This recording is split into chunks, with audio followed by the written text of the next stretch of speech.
One thing to say about Astralis is they missed their 4th major now. Yep. So 2 majors after they made insanely big signings on Stown and Yabi. And missing 4 majors is insane in Counter-Strike. 4 majors in a row is insane. 5 in total. Financially, I think this is a very bad situation for Astralis. Like, extremely bad situation for Astralis. So now they missed more majors than they won. From just like a viewer perspective, this org that was like a legacy org has nothing to do with it anymore. They're like so far off, and I'm concerned for the future.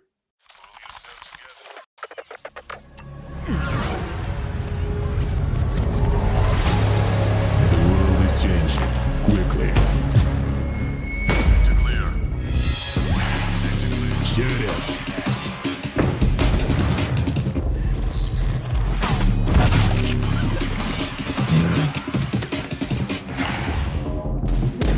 The world is changing, but one thing remains the same.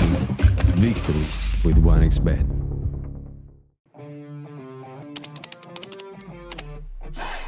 Sell in-game items at the best prices in just a couple of clicks. We are the biggest instant sell service for in-game items like Counter-Strike 2, Dota 2, and Rust. Easy selling process and instant withdrawal of funds to the most popular payment methods. More than 140,000 deals and 50,000 active sellers every month. Use promo code HLTV5 and get a 5% bonus on the sale of your skins. Skin Place. Sell items now. Since the dawn of CSGO, we have been there. Observers of all that competition can reveal. Elation, fear, triumph, and heartache reach out from every frame. From the small studios and conference rooms to the epic arenas, the feeling is still the same. We live and breathe this game. This was CSGO Through the Lens. Buy now at hltv.org/shop.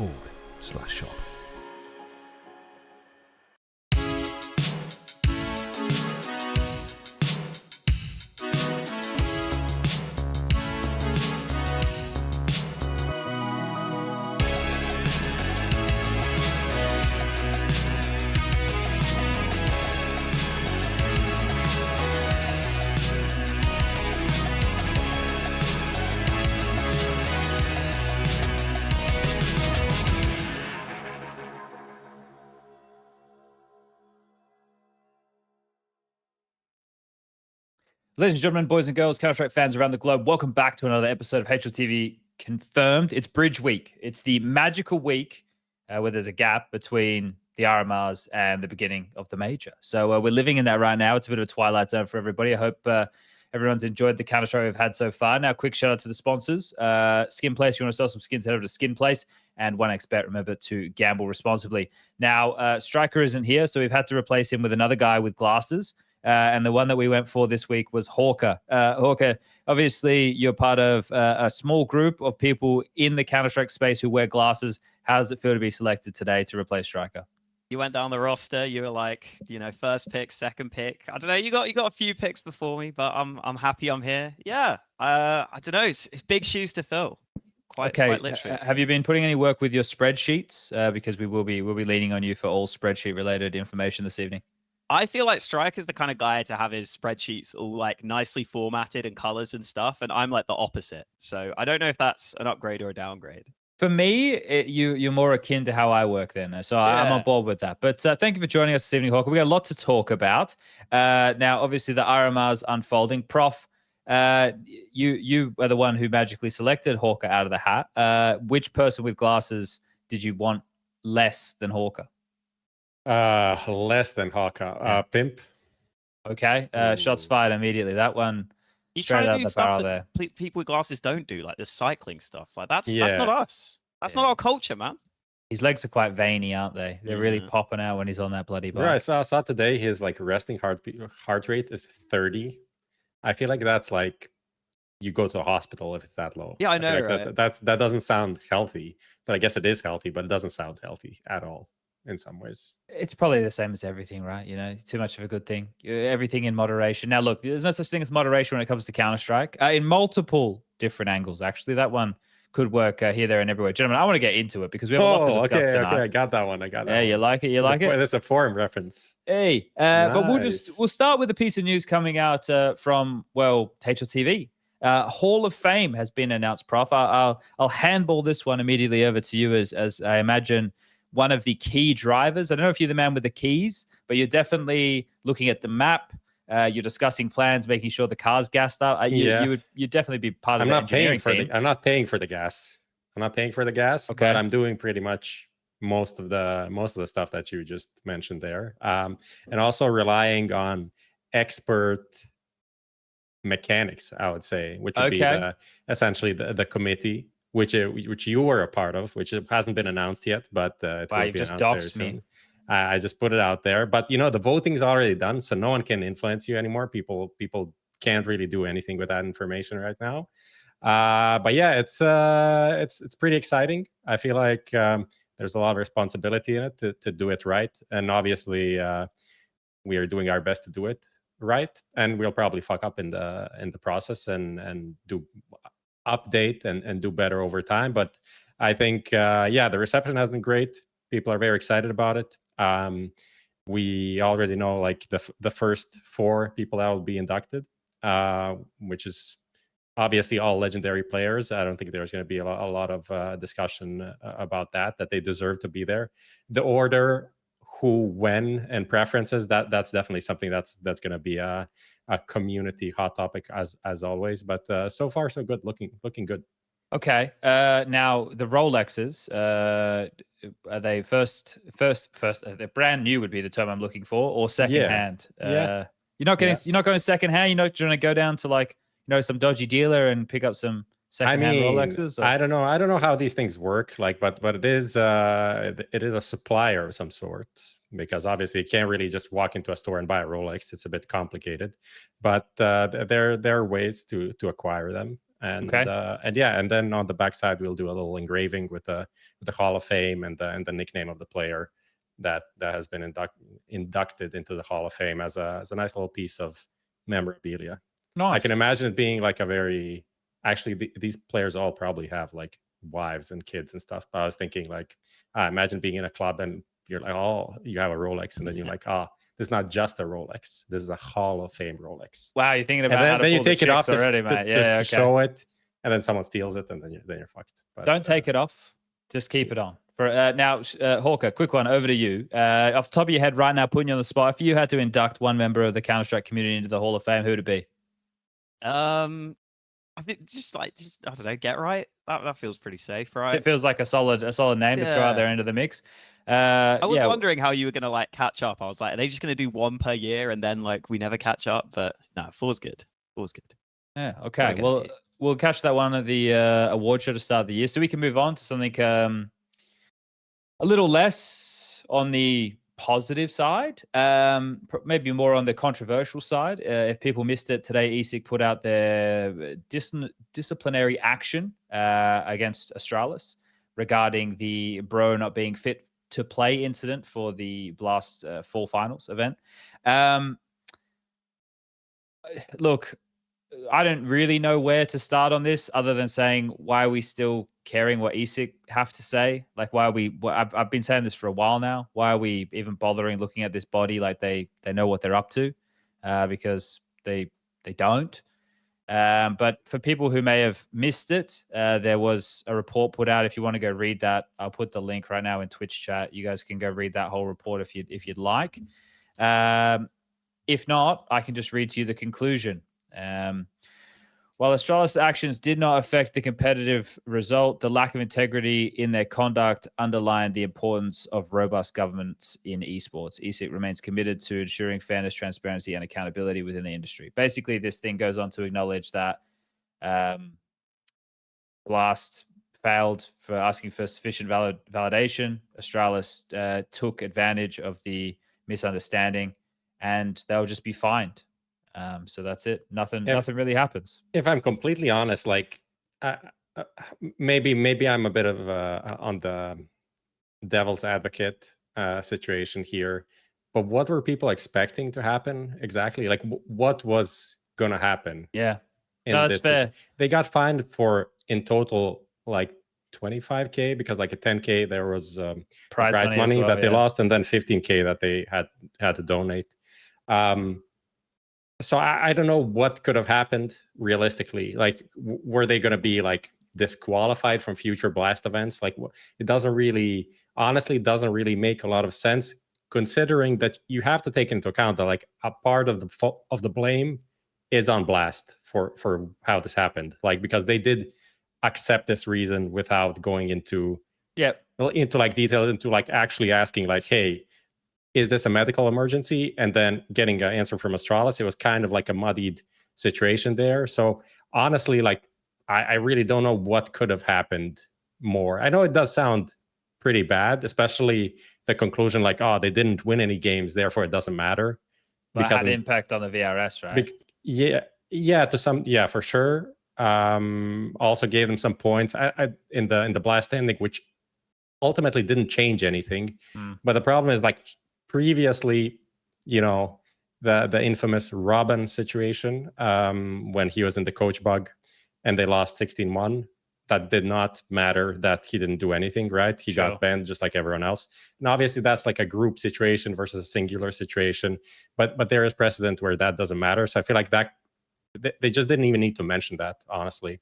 They didn't even need to mention that. That just was like a worst thing overall. I have to say one good thing. I'll be the positive ESIC attorney right now. Okay. How detailed this was very nice. Like, they really put on all the details of like, on this date we approached this guy, we approached this guy, then we got these replies, then we like clarified this, then we had a call with these three at the same time, and they said these exact things.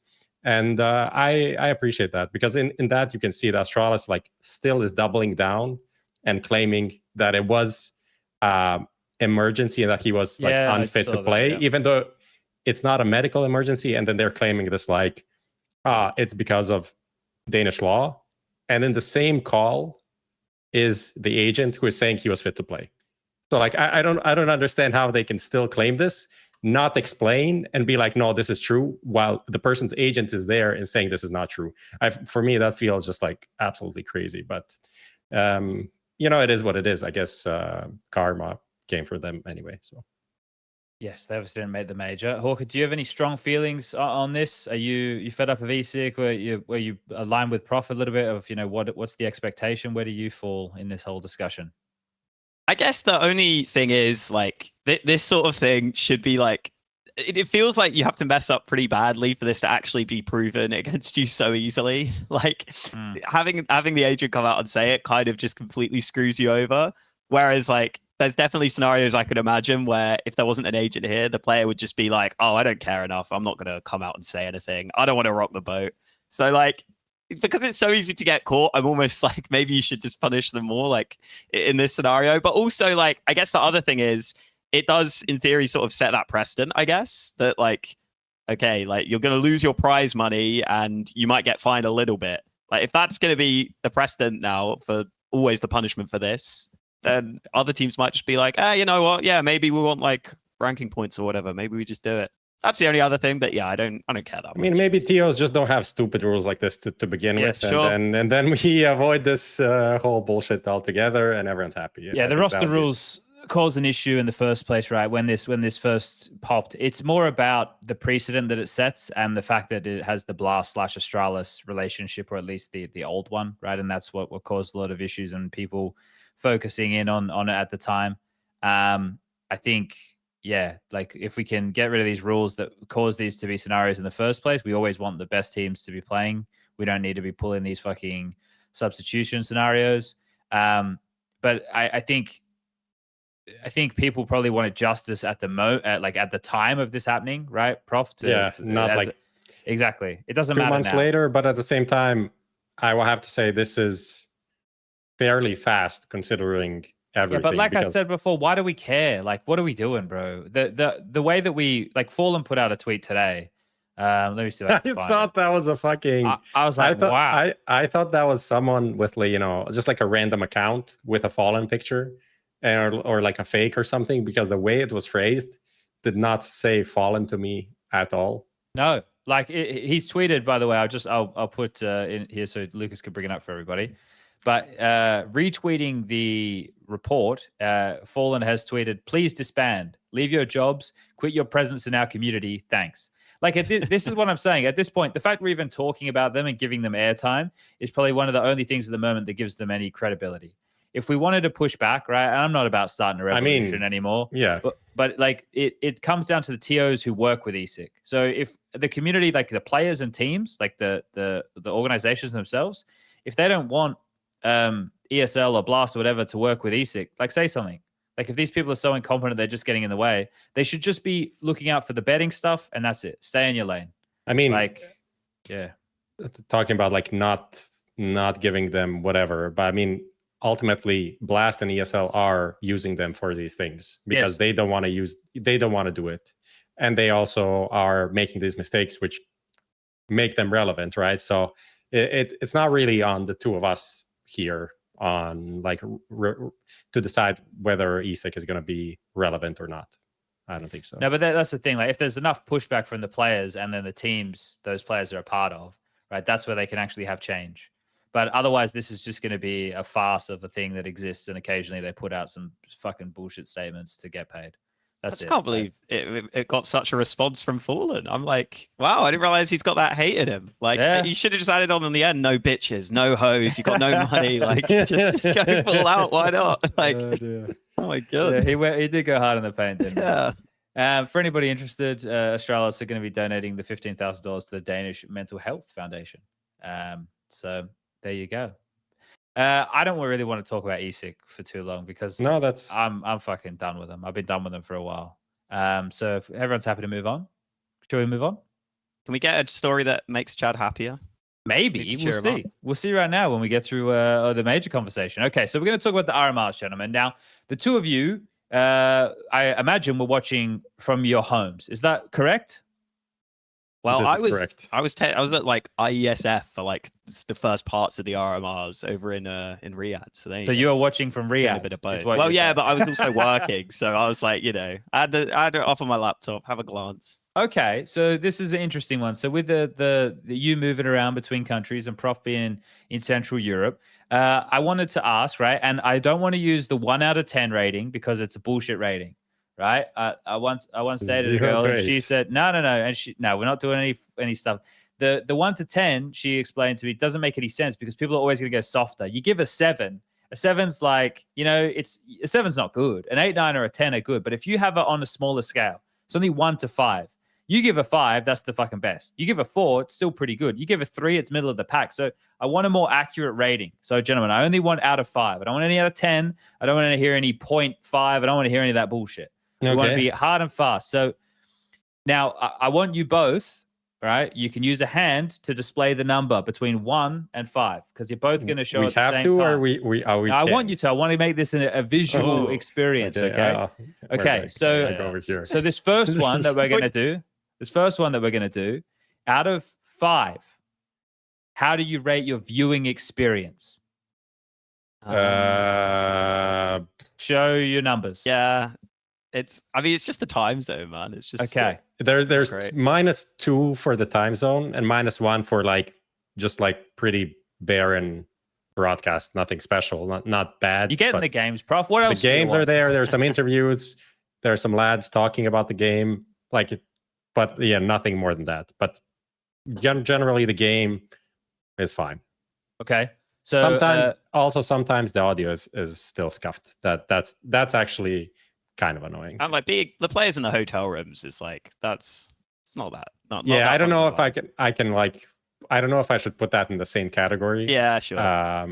The delayed cameras and everything, but that's not really a PGL, I guess. The production of the China. Yeah, I'm just ranking my experience. that is true. It kind of goes through. That's this is what. Okay, so that's kind of with that we got the ball rolling. So it's, and I think a lot of people who are in Twitch chat as well as us would People probably are agree. writing 8 out of 10. Yeah, well, they're baiting us. But like 2 seems reasonable, and to knock off 2 points because of the time zone seems fair, especially for people based in Europe. So I think that's probably the take of a large portion of the viewer base. So that's great. Okay, we covered that off. Let me just bring up my little document here. Okay, the next one that I want you guys out of 5 to be rating here is the upsetter meter for the event, right? Like, do you think there was like, as far as RMRs is higher, go, more upset or less upset? higher is like more upset. So like we're going to use this over like RMRs of the past or expectations from events and stuff that you've seen. Like where does this one range on the scale of 1 to 5, right? Of like upsets and crazy results in that way. I think 1. It's 1. I think I was going to say 1 or 2. Okay, probably just 1. So quite low on the upset scale. There's barely any upsets, to be honest. If I'm like, it's some of these like borderline teams that did worse or better than we expected. I would say like Passion UA, maybe like a big overperformance, and then Eternal Fire, a bit of underperformance, but nothing crazy really happened. We didn't miss any big teams. Astralis, obviously, with the device situation, was. What do you mean? always... NIP didn't make it, Prof? Bro, NIP technically almost could have, should have. They could have made it. It was possible. In a different major. That is probably the craziest thing of the RMR.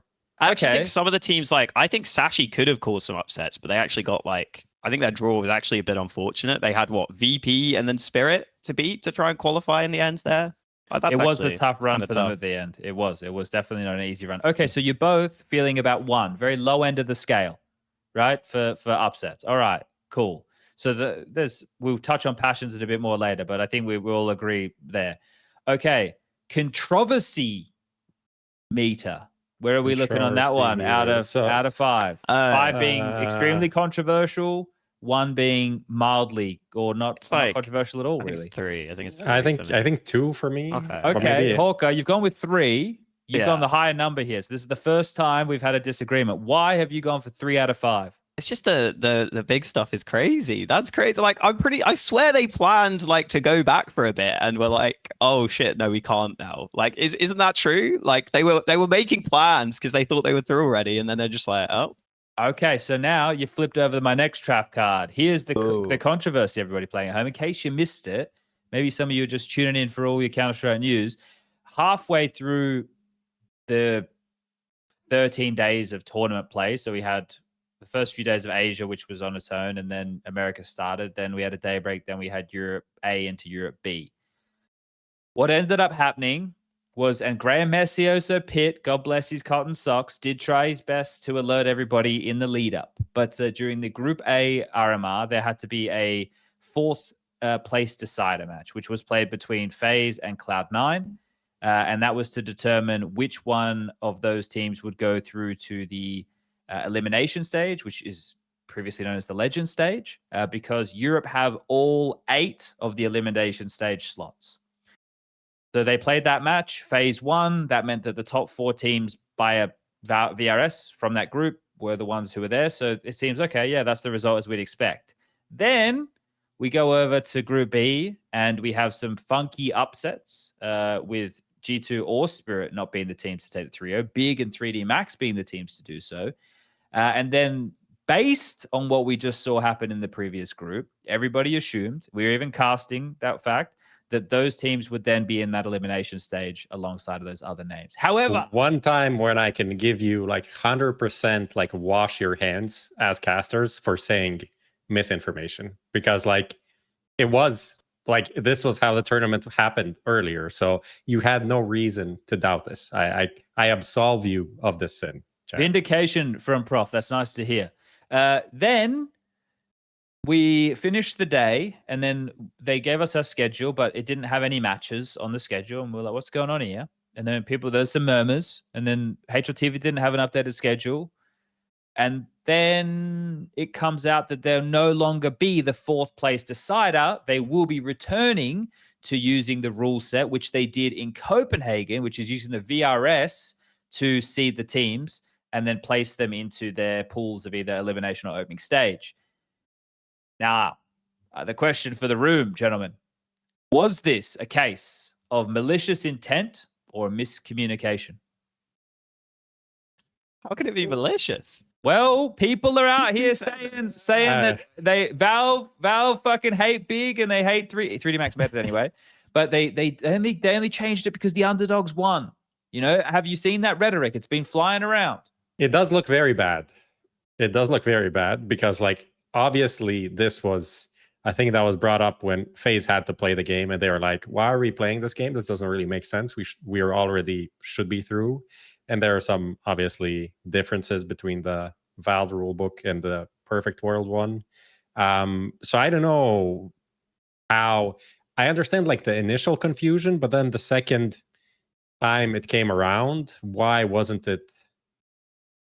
Why, I don't know. I'm just confused how the FaZe Cloud9 game got played. How that was like, nah, we fucked this up. I don't know, but maybe at that time no one really informed Valve. Valve was informed like before the tournament. At least that's my understanding, and misunderstood what happened here. But ultimately, I'll say this was the right decision. I think changing it was the right decision, even though it's fucking crazy to change something like this in the middle of the tournament. But I think it's the right decision because it's just like, this is how the rules were written for all Valve majors. And it just implies, like, so many things get weird after that because the seeding within the groups would also be weird. Like, everything would kind of be scuffed if we went with like big going through a 3-0, therefore they're in the second stage of the major. So unlucky for them, I would say. Kind of feels very rough considering like they thought they skipped a whole new stage, but better for the tournament. Essentially what Valve wrote, we traded some like upsetness now for better matchups later. That is true. And that is the reason these rules exist, to create better matchups. And I know people then like took this and like interpreted like, they want better teams to go further. So like, even if you say this, are you implying you're a worse team? Like, if you are the better team, you will win and you'll get to where you were. So should be fine. Ultimately, it should be fine. Unless you think you lucked your way into the second stage, and the only way to get to the second stage is through luck and like weirdly interpreted rules. In that case, if you're upset, then I understand. So can't change it mid-tournament though, can you? Well, I agree with you before the tournament. Yeah, I agree they should have, but like mid-tournament, that's crazy. That's crazy. I think the fortunate side is that it was from one group to the next, and then there was no impact. Like, imagine if Cloud9 had beaten FaZe, then I don't feel like you can retroactively change. Like, you can't change it then. Like, you'd have to leave it. Like, I don't understand how you could. I think they were fortunate that on day one, Group A, it didn't have any impact, and for Group B, okay, sure, it had a little bit, but they rectified it that night of. Now, look, if I go from the player's perspective, I'm fucking livid. And Prof, all the things you just said are bang on. Like, in terms of, do you think you're a worse team? But for these guys, I don't know how the stickers work. I don't know if they're going to be in a capture with all the other elimination teams. I don't know how that's going to hit their bottom line at the end of the day. But from a player perspective, to have them change a rule mid-tournament is fucking insane. Like, that should never happen. I from a viewer perspective and a fan of having a good major, I think it's the better option. The fact that they have changed it and that they're doing what they did in Copenhagen. But from the, like, if I was in the server, if I was one of those boys, I'd be fucking furious. Right. But I think both of those things can remain true at once. You shouldn't change anything mid-tournament, and the way it is that we're doing it is better. Like, we'll have better seeded matches. It is still horrible. It is. Yeah. I'm not saying like Valve are great for fucking this up and having this misunderstanding with Perfect World. I'm not saying that, but once this happened, I think it's the better thing is for them to come out and be like, yeah, we fucked up. And actually super insane that they actually commented on something. Yeah. Like, this is unprecedented almost. So that was nice to say and nice to see. So they took their responsibility and said like, okay, but we need to fix this, because one mistake shouldn't, like, we shouldn't like not fix it because we fucked up. So I'd go one step further. Yeah, tell you how you can fucking save this problem every single time. Don't have different stages at majors. We all start from the same point. None of this skipping stages. For me, one saving grace of this is like no one got eliminated. Like if they changed some rules where like, one team was out, but then they brought them back in, that would be I don't think I could live with that. I don't think that would be okay. But this is like some future matchup that still haven't happened. It's literally on the same day as when they got this information. I think overall just the better option, but crazy that we had this. And we also had the Drillas controversy. That was another thing, but that was popping off. Do you think does that factor into your 3 out of 5, Hawka? Maybe a little, but I'm also more like on that one. I'm almost more like if there is that rule, then I actually am like someone needs to do that to prove that you can do it, so that they change it. Do you know what I mean? Sure. Like, someone kind of needs to exploit it. If Valve aren't going to change it, someone's just got to be like, fuck it. This is what you can do. Do you really want this to happen? And then obviously you don't. Yeah. I guess the thing that would become an issue in the future is how do you address that, right? Like, so do you have to make sure that the stand-in of that team is from the region, right? So that you can't fall below the stopgap of 3 players from the region. Like, is that the rule, right? That might have to be. But yeah, I think that feels like just a safe way immediately. But again, I don't know, the more we think about this or we see how it's written, maybe it's exploitable at some point. But okay. So the main one was this changing of the rule. It got a lot of traction. It does the undoing of said miscommunication, I think, gives us a better outlook for the opening stage going into the elimination stage. But yeah, obviously some shit times for some people out there. Okay. Next one I want rated from you, gentlemen. This one, we're going to be the category of cinema. Okay. So I want 1 from 5, the category of cinema. And this is to do with like the storylines or the enjoyable games. Was your needs as a viewer like satiated from that? Did you get banger matches? Did you get like exciting moments? Were there fun storylines that you enjoyed out of 5? I'll do a 3. I thought Prof was doing 0 then when he just kept doing this. I was, like, I was waiting for you. I didn't want to spoil it before you. Okay, yeah. I think a 3. You're both going 3s again. Okay. Yeah. I don't think we didn't have like a lot of crazy moments. Most of the, as we spoke before, most of the things went as expected. I think the cinema moments were Cadian knife attempt. Yeah, okay. Yeah. Goated moment. Obviously, passion. Who else would I put in that category? Falcons not making it. It was like tragic. Oh, Falcons, like the end of Falcons. I think the Sashi Astralis game was pretty cinema. That was really good. Like just a best of 1, but it was pretty good. What else am I missing? Counting like Wildcard at all? Oh, I didn't watch that much of them, but that was kind of nice. Yeah, I don't know. I don't think we had like. There are definitely RMRs that were more spicy in the past. Okay. Yeah. Oh, Gamer Legion also good. Pretty good. That's true. That's true. What plays into your 3 out of 5, Hawka? Yeah, I think it's like mainly just that it went mostly as expected. You know, I'm a sucker for a big plot twist, Chad. A sucker for a big underdog, and like we had maybe a couple, but not as many. It's kind of like this is like a nice first movie in the trilogy. And it set everything up nicely. All the teams have made it, but like nothing crazy happened apart from like you said. I think Prof touched on the teams that were doing pretty well. There wasn't like some massive like like I remember when BNE would just randomly come in and just fuck shit up. There wasn't anything like that going on really. So we just did some solid world building. It's kind of primed and like ready. We lost just like one good character. It's like start of Game of Thrones. Okay, Ned Stark got like offed. That's kind of Falcons Eternal Fire for someone in chat. Yeah, bro, it's literally like first episode or something. If you haven't seen that, then I don't know what to say. So enough drama to keep you interested. Yeah. Okay. But like all the main characters are there, and we're like. But they're willing to kill off the main characters. You just don't know when it's gonna happen. Yeah, I mean, we honestly, because we know they already like killed Falcons and Eternal Fire. Then we're looking at that Spirit G2 game. Then Spirit loses. need to win 2 more games. We were like, oh, is this gonna be like whatever? But then it's like a classic. Is it like a shonen anime or whatever? He just like powers up. Armor. You know, he just like he's down in the dumps and he just like destroys 2 guys and they're completely trash. But now they're like, I'm gonna beat the rival in the final of the major. That's the path now that we're building for Spirit G2. And also, like, did anyone expect Falcons to make it through? Really? We'll wait till we get to our screenshots, Hawker. You can laugh at us then, all right? Mate? We'll be there shortly. Don't you worry about that. Okay, so that's just my like little feeler. So that way we could cover most of the headlines because we'd cover it off in those little things there, and then now we can try and dive in. If we want to spend a bit more time on deeper things, we can.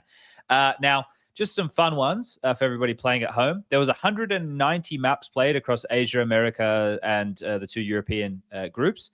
The most played map was Ancient. I hope this isn't in the fucking quiz. If it is, Hawker, you better be paying attention. Taking notes. Ancient was the most played at 38. Nuke, the least played at 19. So that's quite surprising. I'll put the link in Twitch chat if anybody wants to get it. I've put all of the stats from all the RMRs. I amalgamated them with the context filter, so you guys can go have a look at those there if you want. The most CT-sided map was Nuke at 57%. The most T-sided map was Anubis at 54%. So that makes a bit of sense. And then, other basic stats people can go and check out if they Dust 2 want. was very city-sided as well. Yes. And it was like the middle of the pack there. One thing that I noticed was you get a lot of there was a lot of vertigo from underdog teams throughout, right? Like and especially America's RMR. I feel like every game I watched was a vertigo. I mean. Yeah. Felt like there was a lot of vertigo, but otherwise, like you get a lot of these like open, more like Ancient Mirage Anubis, right? A lot more. I don't want to say it's like scrimmy or anything. Obviously, there's a lot of thought that go into them, but you're not finding too many specialist teams on your Nukes and Infernos, so they're down the bottom. Okay, let's jump into where did I want to go? The Asian RMR. So we're just going to quickly highlight what happened there. We don't have to spend too long. If we get anything anybody wants to spend time talking about, we can do for sure. So Mongolz make it, Rare Adam makes it. Those are the 2 teams that won their immediate games, and then FlyQuest had to grind out the lower bracket. And they had to beat Drillers, and then they beat. It wasn't Rare Adam. Was it Lin Vision? They had to beat Lin Vision after Drillers. So those are the 3 teams that are going to be representing from the Asia region. Anything anybody has from that they want to jump on? Honestly, not really. It's good representation. That's probably the main takeaway. Yeah. I mean, Mongolz and FlyQuest, we expect them to go through, and then the question of the 3rd team was up there. We did get the classic round 1 domestic upset, and FlyQuest then going into the lower bracket. But overall, nothing too crazy. Obviously, some changes happening around with a bunch of teams, but I don't know if anyone did the Asian teams, the Chinese teams, change anything already. I don't think so. Lin Vision got rid of somebody, I'm pretty sure. Ooh. Are you literally thinking somebody or somebody? No. I'm pretty sure they got rid of it. Let's see, it was either flying or a foof. Anyway, I'm pretty sure there was a change there. Maybe it was maybe dirt flying. shoots. But yeah, like I guess lost what's his name? Fucking Jam Young, but they weren't even at the major. Yeah. Does this next stage have a crowd, by the way? I'm pretty sure I heard that it does. Yes. But... Yes. Okay, yeah, that's nice for Rare Adam then. That would be cool. And I'm interested if the Mongolz get support. You'd think so, right? Well, I don't know how that works. Playing Rare Adam. But, okay, not in that game. Yeah, but in general. I feel like there's generally like a rivalry, but I feel like at the same time they're going to support them over international teams. Yeah, like once Rare Adam are out, which especially with this with this Drilla situation, like everyone was hating on them. I don't know. Have you the Chinese fans kind of mad about it? They made some wild fucking there's the firing squad image. Oh, what? Yeah, there's essentially a firing squad and they're firing at, and then they photoshopped the heads of the Drillas guys. And I was like, okay, someone made this. So people are upset. So I think they're like, I think Mongols will get like not fully domestic, but like, they're our region. So that kind of support. There's also like always Mongolian fans, even at like the EU events and stuff. So like, I mean, the Thunderpick thing was, kind of crazy. Yeah. Hopefully they make it in good numbers. Excited for that. Okay, so we don't need to touch off too much there other than they all go to the opening stage. Because we will talk about the opening matchups soon too. So these names will come up again. In the Americas, I guess we can not blitz through it, but we can definitely have a quick chat through it. In the Americas, I think the surprise was the fact that both Liquid and FURIA had to run it through, well, not lower bracket, right? But they didn't lock straight through. They lost the best of ones. It was Wildcard, Liquid lost on Inferno.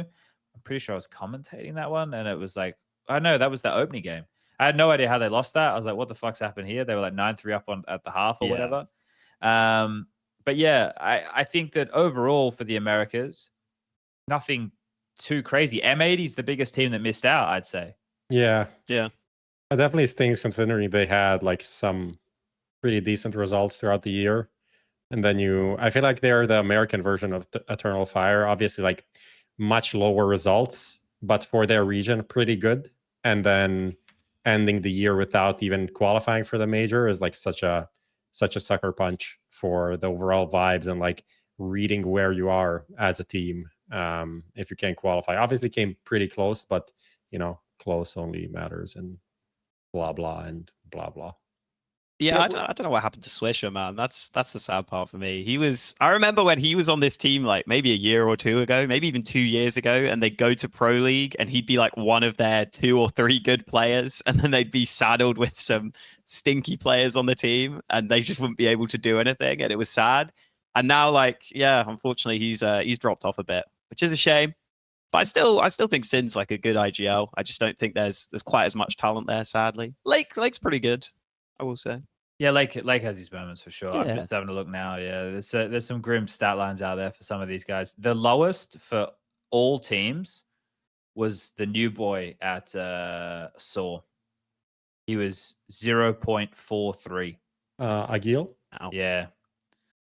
So That's a tough one for him, mate. Quite a drop off after a pretty good I think that's, I guess we talk about it later, but that Saw run at the Katowice Challenger was such a smoke screen or whatever, sand in the eyes moment, because it overperformance from Roman for sure. He was insane in that tournament, and new kid also came in, played very good. Like everything was amazing for them at a tournament that realistically, didn't matter that much in their kind of debut. So you expect them, okay, obviously they're going to play the same moving forward, which isn't how it is always. Yeah. I will quickly say on Wildcard, I watched back the Liquid game, and like that was a crazy map win. Like, firstly, there was the classic Yakindar just sometimes making silly plays, which lost them a couple of rounds. He just like randomly makes a play where I'm like, oh, okay, great. Secondly, Twist was playing A-Long on CT, and just Twist had like his worst game I've seen in such a long time. That's when he tweeted something about his mouse afterwards. Yeah, but yeah, he was just getting caught there like so often. And then what else was it? Yeah, also like it was so weird because some rounds I was watching and Wildcard like had some good flashes, and I was like, oh, okay, cool. And then there were some rounds where they were just like dry swinging stuff, and it was somehow working. And I was like, I don't know about this team. Like, if Sonic's your best player, like Sonic's all right, but come on, guys. Even Bozy was missing AWP shots. I was like, I don't know about this. Ask Kid Device about Sonic. See who the best player is. Oh, we'll find Can't out. ask Device anything at the moment, Prof. All right, he's out at the moment, mate. Or You gotta wait for can him you? to come back? Well, I don't know, maybe. Okay, look, do we have those screenshots, Prof? I have them. They're pretty low res.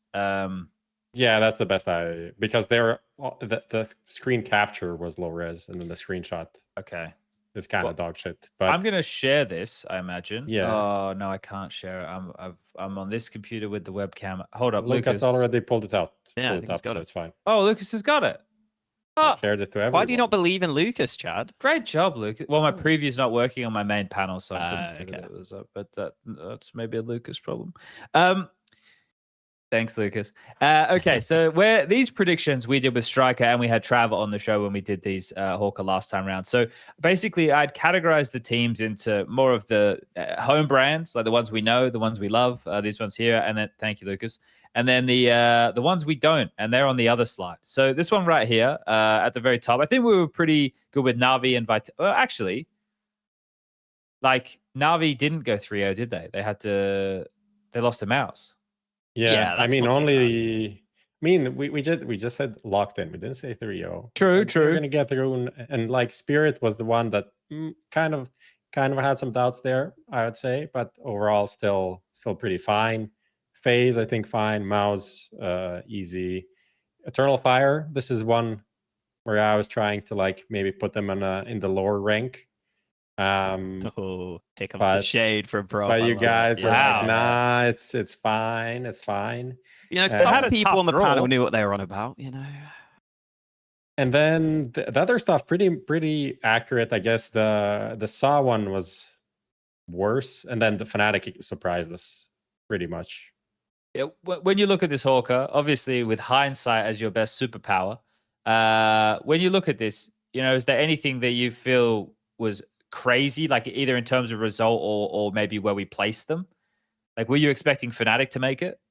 I wouldn't have put them right at the bottom, but I'd have probably put them like fall from grace. Yeah, I would have. Well, that's a You know. tough one, right? Like they made it through on the last day, right? They just had to win that series, and then they could avoid. They didn't have to play the seventh, whatever. Yeah, Cloud9 was probably the biggest surprise for me. Yeah, the thing is, they hadn't they'd made the recent moves, and then they hadn't played that much CS coming into this. So they were that one where I was like, I didn't really know what to expect at all. But they were actually pretty good. Dude, Heavy God in terms of Heavy God. pistols, I was looking at his stats. His stats are fucking out of control. Like in general, they're great, but like looking at his contributions in pistol rounds, what do we got here? He's the highest rated pistol player, 2.51, and they won like a decent amount of their pistols as well. Where is it? I've got the stat here. Wait, what did you say its pistol rating was? 2.51. 2.51 rating. Yeah, and then What is that? they- That was also like amazing in pistols. from this tournament. I only did it for this tournament. Ah, okay. Yeah. Well, I actually did it for all of the RMRs, right? But 2.51 in that. And then if you look at the amount of pistols that Cloud9 played, because they played a lot of maps, they played 9 maps. So he had a 2.51 rating and they only won 11 of those pistols. So you wonder, like, it kind of seems wild, like the level of impact he would have been having on those rounds. Like, anyway, the stats, the not stats guy was looking at stats. That's my bad, everybody. I shouldn't do that. Yeah, so on this one, I guess, yeah, way off base with Astralis and Saw. Everybody else, like photo finish could have gone either way, right? 3D Max wasn't photo finish. They eked it through easy. Heroic could have been touch and go for a while. Maybe the same to be said for VP. Cloud9 and Fnatic is the surprises. I mean, yeah, but also like if someone told you, Fnatic need to beat Rebels, Betboom, and Eklot to go through, you'd be like, okay, they're gonna beat these teams. So yeah, the draw is always kind of a factor. You never really know how that's gonna turn out. Obviously, lost to Navi and FaZe, pretty. They took a map off FaZe, right? No, they didn't. It didn't get close. They weren't really close. They didn't get like 10 rounds. I think I was casting that. I don't even remember. So you know that's always a factor. But you know, okay, they made it through. Let's see. Well, this is where we're going to get into. I want to put a pin in that because there will be a question that comes with that as we get closer to looking at the matchups, right? So let's just Lucas, let's bring up the other image. This one we were fucking way off base, mate. This one we fucking we couldn't hit the broadside of a barn. Like the major baby was obviously being hopeful, right? Nemiga, Sangal, and Bait all looked fucking dirt. Like, bro, horrible. Where the fuck did Sangal go? Where were they? Yeah, I'd have fallen for all of them as well, I think. Bro, Sangal, I was watching them. It was their city side was just like nothing. People are just like walking all over them. It was. They weren't fighting back. They weren't shooting. And I think we fell here for a classic case of onliners. I think this is what happened. Maybe. Oh, it is a classic case. With all of them, they played well at EPL. Sangal, Nemiga played at that RES event and they won it over Fnatic. And Bait also played decent at Challenger, but yeah, they're not the Cloud9s. They're not the Fnatics. They just played pretty shit, didn't they? So look, if you look at the 2-3 heartbreak, not bad really. Like obviously Big went through 3-0. Fucking Passion almost had the heartbreak, right? They were 2-0 up in the best of ones, and then they had to take all 3 best of 3s to win. So they were definitely in that category. Gamer Legion eking it back and having to win the 7th place decider was fucking crazy. Big Ash stands on this show. Are you an Ash stan, hawka? Of course. You know, he like back in it must have been Back in my ages day. ago, maybe 2018. He like literally asked me to like help out with his UK team with Mezion, and he was like, "Oh, could you like?" He was basically looking for like an analyst type guy at the time, and then I quickly realized that it's so much effort to do this for a shit UK team that I don't really want to do it. But that goes to show, like, if he's willing Should to have talk to stuck me, with Ash, mate. I should have. I could have rode his coattails. But like, it shows to me that he's willing to try, like, you know, loads of different stuff. So shout out to Ash. Well, let's frame it this way, right? So with the logos on screen right now, obviously we know who the disappointments are. They're more towards the top because they disappointed us and we're wrong, and we'll never put our faith in you again. But out of all the other names that you see on the screen, or the logos, because they're not necessarily names, unless you're Sinners or Sashi, who did you feel like pleasantly surprised by? Who were like, oh yeah, they're playing all right, or oh yeah, they gave a better result than I was expecting, put up more of a fight than I thought they would? I said earlier, I thought Sashi were pretty good, actually. I thought they just like, I mean, it is the classic, like, oh, Danish team play is mainly what they have, but like, yeah, they're actually like pretty good. I wasn't like wowed by any of their players necessarily, but I guess whenever you've got the Hunden, the Voldemort, you know, behind you, it gives you something. I like it. You know what? I want Hunden to just fully lead into that. I'm pretty sure he's leading into it a bit. Yeah. You have to at this point. I think he called himself Voldemort on Twitter. So then I was like, well, I don't know if he was referring to himself, but in his tweet, I swear there was Voldemort. So I was like, fuck it, I'll just run with it.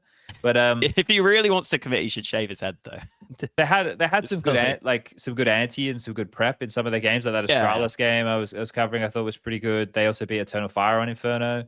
I thought that was it Eklot? They put up a decent fight, better than I was expecting. I mean, both Eklot and Sinners ended up 2-3, which is, considering they weren't expected to do much, I think pretty good. And they had some nice flashes throughout the tournament. Like, it wasn't like they just won these best of ones and then did nothing in the best of threes. The best of threes were also close for both of them, so either of them could have also qualified for the major, but no luck for Striker. Maybe if Striker believed in some of his local teams, they would have maybe that would have pushed them over the limit there. Is that why he's not here? He's crying right now. Yeah, thinking about what he's done. To China, yeah, he's in tears, mate.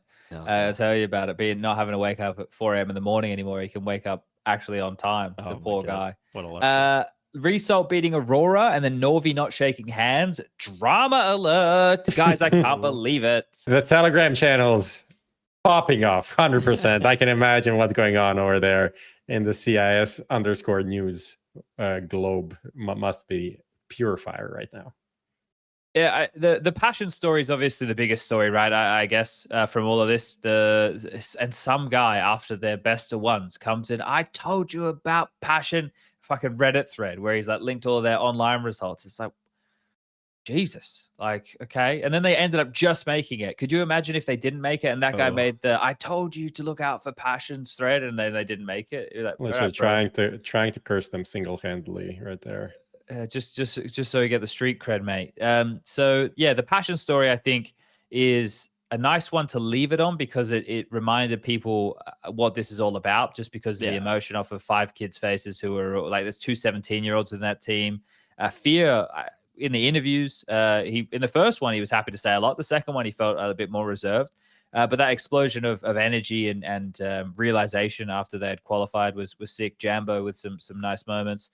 And they played some structured CS, so it wasn't gimmicky overall, but it was a surprise to see them play. I don't want to take away the magic of talk. I kind of want to just like talk about this and leave it at the fun stuff. And then when we talk about their chances during the actual major later, maybe then we could bring things down to earth a little bit more. I don't know. I mean, the interview was pretty fun. I mean, Fear as a character kind of got to know of him through the Sinners team where he played with Smuya and Smuya was streaming. And since then, I'm like, this guy, I think he has something because he managed to stay composed in this team of like absolute chaos. And he was like, no matter what happened, he would be like, okay, guys, next round, we're doing this, you pick this. And it was like, constantly like not giving up on like trying to play Counter-Strike regardless of like the atmosphere in the team and the team speak. I'm like, this in itself, I don't know if like I'm not the biggest mastermind, so I don't know if his reads in this moment are good, but just the fact that he has something to say and is like composed enough is a very good sign for an IGL. So let's say if some of these things make sense, because obviously watching from the POV, you don't really know what's happening that much, but you know, calling not that bad. United with Kane, I don't know, that crazy. I think it's good for Kane stocks. I think, yeah, for sure, because I think Kane was always tied to Zeus, and Zeus was the one who'd always do the talking. Kane would always be a bit more reserved and quiet. But if this team, I thought you said, Butchers. yeah, but that's fine. You did, but it's fine. You know, sinners on the brain, mate. I think if they continue to do well, like it can age really well for like Kane's, at least the way he's envisioned from the West, I guess, right? Because we obviously don't get to talk to him too much. So I think his stock before this team at least is like Zeus's mate that just hangs around and goes out for beers with him, essentially. You know, that's his international stock at this point, even though he's a major winner. Gentlemen, I want to do two things now. We can either talk about Falcons and Astralis' shortcomings as their own little thing. Do we want to give that time talking about that? Like, there's only the headline. I mean, I think there's one thing to say at least about Astralis. Okay, hit me with it. One thing to say about Astralis is they missed their fourth major now. Yep. So 2 majors after they made insanely big signings on Sound and Yabi. And missing 4 majors is insane in Counter-Strike.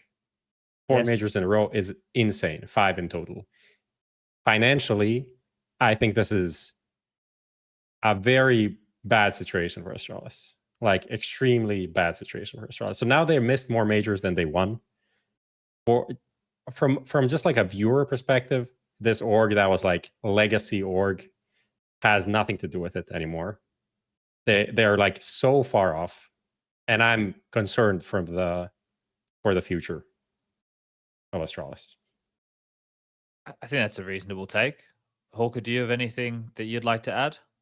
Yeah, not really. On Astralis, I'm just like, yeah, it's kind of with the stand and stuff. It's like, kind of roughly where I expected. I still like the Cadian siding. I just think we need to see. I want to see the actual lineup. You know, I think imagine peak-wise, it could be good. You imagine if Heroic, right, the team disbanded for all that nonsense, right, for whatever it was, whatever the disagreement was that existed back then between Shush, Tessa, Stown, Yabi, Cadian, whatever it was that they couldn't get to the bottom of. You imagine if that team broke up, for it to go this way, and then Astralis goes bankrupt, and then Cadian, Stown, and Yabi don't have an organization.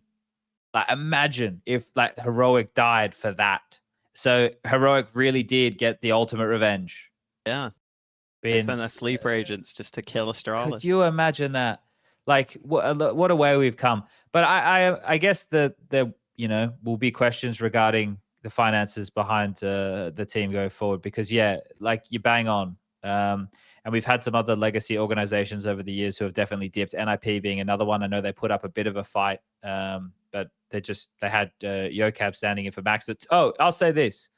I think Yocab better than Maxter from the small sample size I've seen. Watching Yocab play, I liked watching him play. I have to say, like, also the Maxter, there was a weird statement that he put out like a few days after they announced like, we're going to the RMR with Yocab. Is like, I'm actually fine to play now, but they didn't want to bring me back in. I'm like, that's kind of a weird thing to say. Because like, what is even the point of this? Or just say you're kind of like disagreeing with the management. I didn't really get that. But realistically, like before he left the lineup, he was not good. He was not good at almost any point in this like main NIP lineup. So like if the guy coming in is decent, he's definitely. Why would you go back? I know it's kind of rough because someone's taking a break because whatever, burnout and etc. But as a team, You just need to pick things that are better for you for the performance, essentially. I guess the other crazy part is like both Astralis and NIP having to watch these former players go on to rosters that like you'd have thought should be worse, and then just doing it like Blame F, just carrying hard, and then like ZTR. I don't know how you let this guy go, but fair enough, he's gone. And like, you know, maybe it's partly Ash because we believe in Ash, but like he looks pretty damn good actually. So you know, whatever, just NIP things. Yeah, I think it shows as well, like managing a Counter-Strike team and keeping it at the top is not something that anyone's been too hugely successful with, right? Like they all have kind of suffered similar fates. They hang on to the old pieces for too long, and then they stop being able to perform, and the whole thing, the entire thing that you had it based on crumbles around you, and then you're left with nothing. I mean, I think actually just to touch on Astralis is like they don't really have any other teams in other esports that are good, right? They had a League of Legends team for a while, then they sold that off. I think that was just before the Yabians down, but I don't know, maybe I'm wrong there. But, you know, NIP at least had some like Rainbow Six teams, and they had like different lineups. They had like a Chinese League of Legends team, and then, you know, there's more to it. Astralis never really managed to like branch out of Counter-Strike and make something there. And also realistically never did anything in Counter-Strike since that lineup went its course. There hasn't been anything from Astralis. When's the last time they won an event? Yeah, but that's the same thing with the Fnatic, right? And they were a bit more forward thinking. Like Devil Walk got out of the way, and then Crimson Olaf came in, right? And that extended them.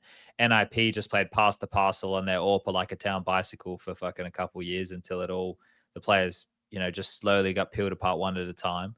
And then they were on like a downward slide, just trying to grip on. Someone in chat said Na'Vi are pretty good at team management. I think, yeah, like obviously the Zeus Edward era into the simple, then having to rebuild completely for the international. That's probably a fair one. I think especially since they got like Blade was kind of the first esports director or something, then Ami, then Blade went from like being his boss to being like just a Counter-Strike coach and more hands-on there. I think that has shown to be pretty successful.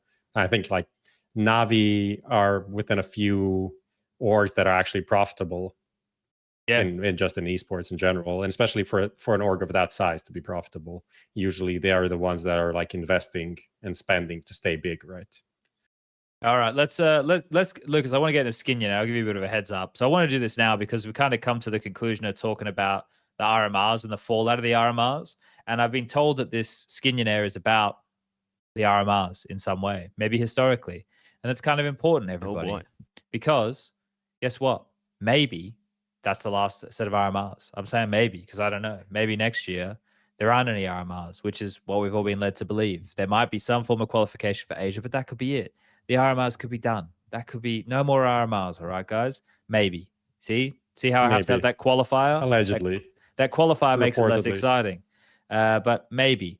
Okay, Hawka, you ready to sit down in the hot chair and get ready to take on the Do I need to be on a Skinionaire? link, or do I just say the answer? You don't have to. I can click it for you. That's fine. Okay, yeah, because I could not find the link. So I think Lucas was putting it in TeamSpeak, but it doesn't matter. I can do it all anyway. Yeah, Appreciate okay. Ladies and gentlemen, boys and girls, everybody in chat right now, type Skin Place in chat. That'll be your bloody raffle ticket, all right? Whack it in there. That'll enter you in the draw if you want to potentially walk home with a $50 skin.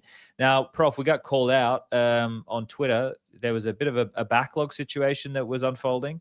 This is true. We had plenty of issues with getting skins. I'll just say, I mean, it's very simple. We had some like, first we had specific payment system. Then we moved to a new payment system. Then we tried to pay the skins with this, and then all the sites are like four skins we're declining our cards, so we need to like find a new way of getting that. So we need to like talk directly to sites and be like, okay, you send us an invoice, we pay this, we put this like Google sheet with what we need. It was like a whole thing. It was like such a pain in the ass, but now we have them, and they're like, I think we're pretty much, you know, caught up with the backlog of stuff. Okay, no, I just want to apologize to any of our winners who had been waiting on. There you go. You've got when businesses get too big, guys, this is what happens. The wheel stops. It stops going around. It's just tough. You hit a chill pill out there, all right? Okay, We're going to get into Who Wants to Be a Skinionaire, brought to you by Skin Place. Multiple choice questions, 5 questions. We get them all right. Confetti comes down, and somebody at home is walking away with the grand prize. Let's do it. Question number 1. How many stickers did Bad News Eagles secure? 2 or 3? Oh my god. Okay. I feel like a lot of these blend together. Like my gut says 3, but no wait. There was one that they were really close to making but didn't make against FaZe, right? Well, they were at Rio, right? Yeah. I think what you're thinking about is a FaZe game in the major. Yeah, that's the thing. Maybe that was in the major. Yeah, they beat FaZe at Rio, I'm pretty sure, because I was casting it from a C container. It felt like a very... I think it's 3. I think it's 3. Because Antwerp, I remember seeing him in the halls. Yeah, 3? I think... Yeah, go with 3. All right, we're back on bringing the fingers out. We're locking in 3. I think it was Antwerp, Rio, and Blast. And then after that, they went to Guild, I'm pretty sure. I don't... but we've locked in 3. Do anything. The correct answer is 3. All right, Nice. We're out the gates. We've got a nice one under their way. That's not too shabby. All right. There's some crazy questions here, just so you know. What? There's some is- crazy okay. questions. Man. All right, question There's some number 2. crazy questions. Dimitri setting us up for failure. Multiple famous European streamers competed at the Asian RMRs recently. What is the last name? What is the last time? No, there was none. What? No streamers competing? Multiple famous European streamers competed at the Asia. What was the last time there was none? What? No. There At were the no. Asian RMRs? Yeah. The last Obviously, time- One Pixel was at the Asia RMR now. Yeah. Wait. What? But it says There is multiple some- famous. There's a player and a coach that played at the Asian RMR in the previous times. That were I thought you European. were saying like the Furious? major. Was though, it like, Furious? Yeah, you're close. It's in that. Oh, area. Loba. Loba played. Loba played in the But and that- like Doc and stuff. That's not the major. That's the RMR though. No, are but we he's counting he's that? just saying that the cycle, just the cycle, I guess. Oh, Yeah, okay. Sorry we- if I said. I we don't run know out what's of gonna time? happen. Well, like I don't know Doesn't how matter. this works. I get The to click timer is there buttons, just so- for to scare us off. Okay, Oh, I that's see. it. I can't even read. What's the one on the left even say? The I feel like qualities? it's Rio. Rio major, Paris major, Copenhagen major. I feel like it's Okay. Rio. Yeah, go with Rio. Sure. Or is it a trick question? Well, I'm just like I don't know what counts as a streamer even because I feel like some players just stream. So I'm just we like, know it's Loba, right? And he got called up. He got the call up. He was playing with a bunch of guys Yeah. from the Middle East. So I remember that for sure. I'm gonna go with Rio. Yeah, just go with Rio. Sure. We're just gonna go with Rio. I'm Locking just in Rio. confused. Correct answer is Rio. Okay, so Okay, nice. time, it heals all wounds. We worked it out. All right, question number 3. Oh, which of these teams made it through America's RMR on all occasions since IEM Road to Rio? For fuck's sake, Dimitri. Complexity, Furia, Liquid, Imperial. Okay, Road to Rio was online. We were broadcasting it from a fucking glass box in Cologne during the pandemic. Which Yeah, of these that's- teams made it through the America's RMR on all occasions since IEM Road to Rio? So that one doesn't Complexity, even Furia. count. Liquid Imperial. Not Liquid. Fallen was there in Antwerp with Imperial. Who missed Rio? Complexity? Yeah. Did Complexity miss Rio? Maybe. I feel like it's Furia. That feels. Which major did they miss? I don't think they missed. Yeah. I don't that's think they missed why. any. It's Stockholm, Yeah. Antwerp. Can Furia? Yeah, go Furia. All right, we're going with Furia. Correct answer is. Correct answer is Furia. Oh, my heart stopped.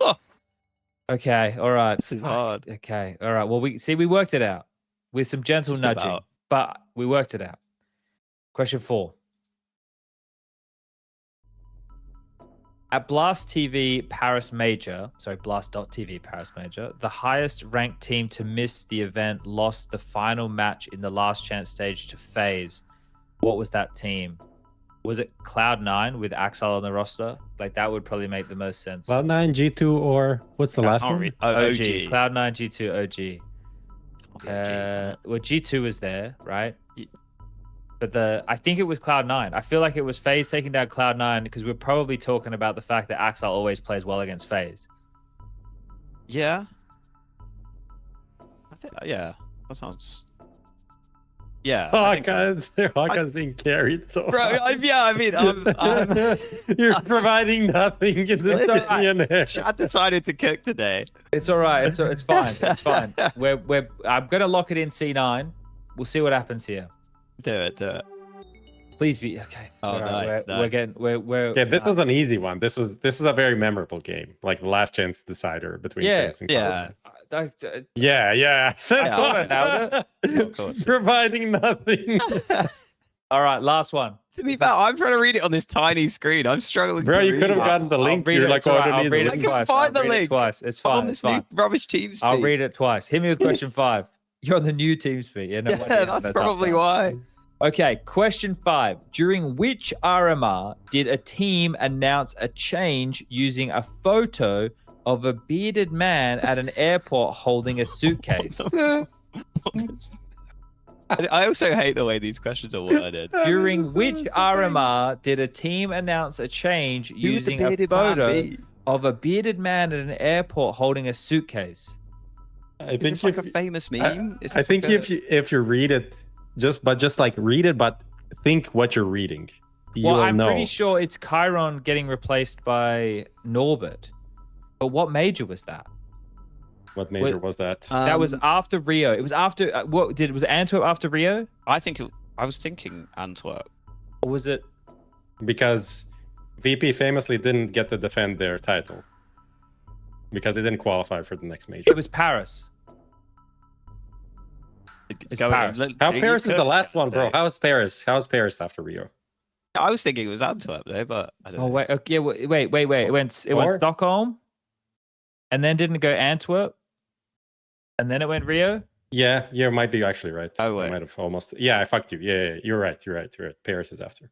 I'm locking in Paris. Okay, do it. Correct answer is 5 for Okay, 5. nice. Now I want everyone in Twitch chat to see how good of a job I just did there. Thank you, Chad. Face Chad. That Was a banger. That was a banger. we've saved society. I almost right fucked there. you. I fucking I question everything now. Okay.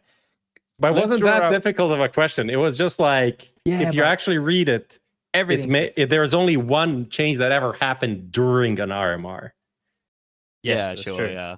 Yeah, just had to work. and everything else is just like it's kind of there to distract you. Even. But Yeah, I was think thinking it's of the also. photo of the bearded man. I was like, what is? I'm also thinking this is probably a bigger meme in like Eastern Europe, more notable than generally. This particular tweet that came out. Well, we got our winner. It's Shorty P. Congratulations to Shorty P. Our people will reach out to your people. We'll get you a $50 skin. I don't think we had a $50 skin in a while. We've been Dimitri's making them hard, bro. We've had a tough time out there on the slopes Does he lately. hate the people? He Not does. a I man don't of know. people. Maybe because like the money's gonna come from somewhere. It could be from Dimitri's salary. I don't know. Either way, that's I'm that's sorry, but Skinionaire. that's actually a lie. It's not Shorty P. No, the $50 skin. Like the Okay. last skin we did on the 7th of November was 15. The two ones before that 15. was 50. Yeah. Oh. Mm. Well, so we missed one. That does feel like Okay, a lot. nice. One feels like a lot. Okay. Let me just get sorted here. I've got to close some tabs, open some tabs. All right. Cool. So, guys, we've spoken about all the teams who qualified. We've got our 24 teams for the major. We discussed some of the bigger storylines, some of the teams who didn't make it, some of the crazy results. We've gone over all of those things. It's all done. But before we can get there, we need to play some ads. So we'll be right back.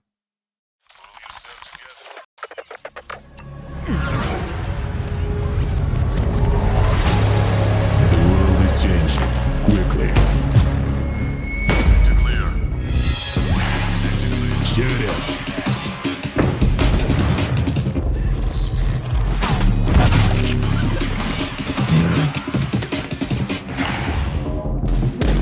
The world is changing, but one thing remains the same.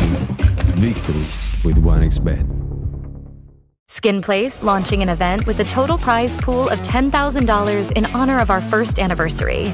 Just sell skins, claim daily bonuses, complete missions, visit the shop, and participate in the main giveaway with popular skins and a powerful PC. Follow our social media to not miss. Since the dawn of CSGO, we have been there. Observers of all that competition can reveal. Elation, fear, triumph, and heartache reach out from every frame. From the small studios and conference rooms to the epic arenas, the feeling is still the same. We live and breathe this game. This was CSGO Through the Lens. Buy now at hltv.org/shop.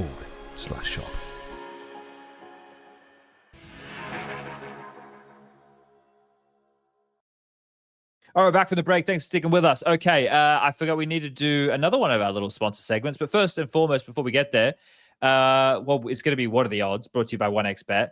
But Prof said we have a lovely little graphic that shows some of the predictions that you guys have made at home and how that's all shaped up against our predictions. So can we get that graphic up on screen? I can't click the button, Luke, because it won't let me. Actually, maybe if I never mind. There we go. What are the odds? Bang. There we go. I fucking did it. I zoomed out and I did it. All right, cool. Cool. Luke, here we go. I got to fucking zoom into this thing somehow. Fuck, I can't see shit over here. Right, I've zoomed in. I've zoomed right in. Okay, here is a nice little what are the odds, which is a nice little grouped up image for everybody playing at home of the predictions and if you guys have been successful or not. So first one here, Astralis wins notable event in 2024. You people at home went with no, and you were correct because they're knocked out. They can't win a notable event in 2024. We do have a graphic that shows what we put odds wise after, right? Yeah. Okay. We can go to that one next because you can also we'll see we'll go through all of these and then yeah. I don't want to go back and forth. I'll just try and remember it. James with a 1.05 rating or higher at the RMR. Oh, they went with no, and he did. People at home. He had a pretty good RMR. Pretty good RMR for James, our good old James. A top 10 team will miss the Shanghai Major. That one came through. I'm pretty sure I went like 99% on that, didn't I? Yes, you did. That was the highest because 100% is not possible in the current system, just so you know. Falcons make it to the next major. People went with no. Wait, what? I guess that's a mistake there. I think they went with yes because I don't think it came through. Okay. Drill us to make it to the Shanghai Major. This is just like, I think it's kind of fucked. I think there are some mistakes there, but obviously it didn't qualify and it didn't come through. And also G2 ranked top 4 3 times multiplier. Insane underdog story right there. People have slapped that one home. I mean, just remember when this team came together, I wasn't on the show, number one, and you guys were like talking so much shit about the snacks. Mongolz signing. They're like, Mongolz doesn't even know how to play in Europe. You're like, snacks never won a major or something like that. I think these are all direct quotes. I think they're direct quotes, yeah. And that's why you didn't expect G2 to do well, and that's more or less it. That's the fact. But I mean, most people didn't really believe in this G2 to do much. They're like high doubts about them. I think they're definitely surpassing expectations. I'll say it like that. So nothing crazy here. Drillers made it to the major. I went 51%.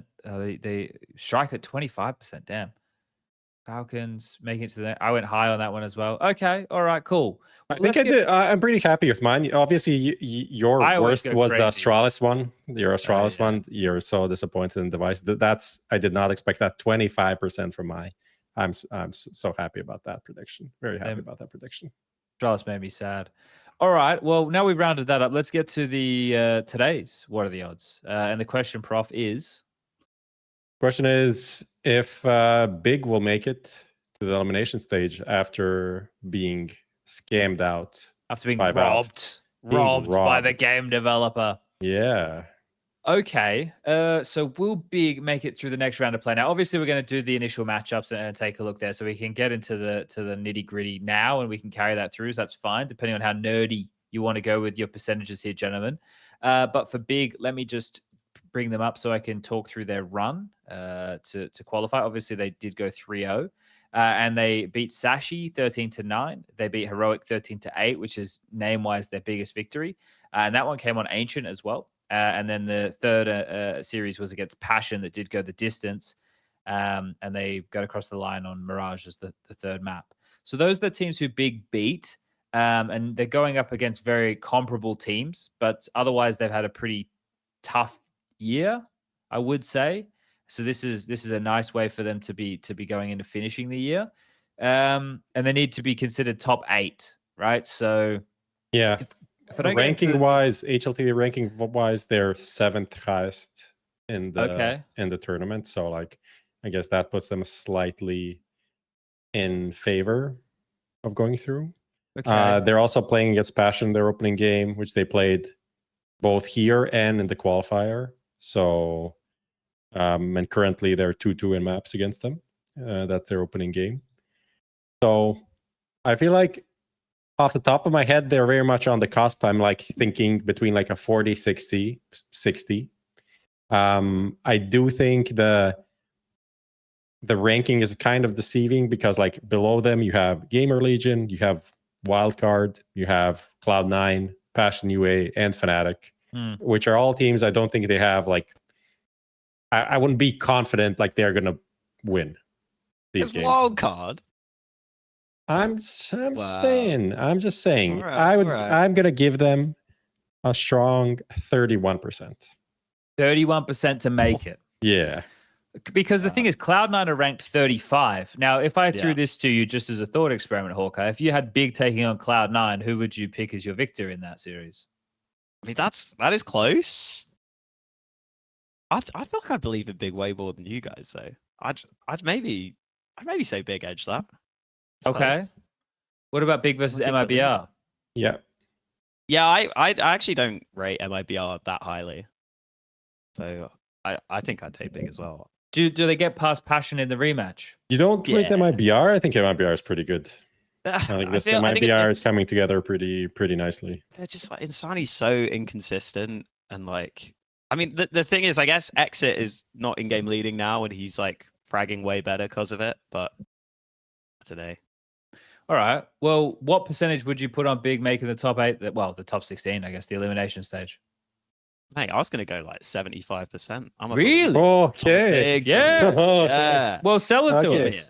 Rigon was in chat earlier, so I don't know if he... They're just pretty good. And also, like, in the previous stage, Crimbo was like their lowest rated player. He didn't even have to do anything because they were winning earlier in the rounds. And Searson isn't this shit AWPer everyone thinks he is. He's fine. He's good enough, guys. In the RMR. Yeah, okay. He's just going to continue into the main gym, right? So the Crimbo thing, that's not cause for concern for you? That's something you see as a positive that he hasn't activated yet? You don't that's fine.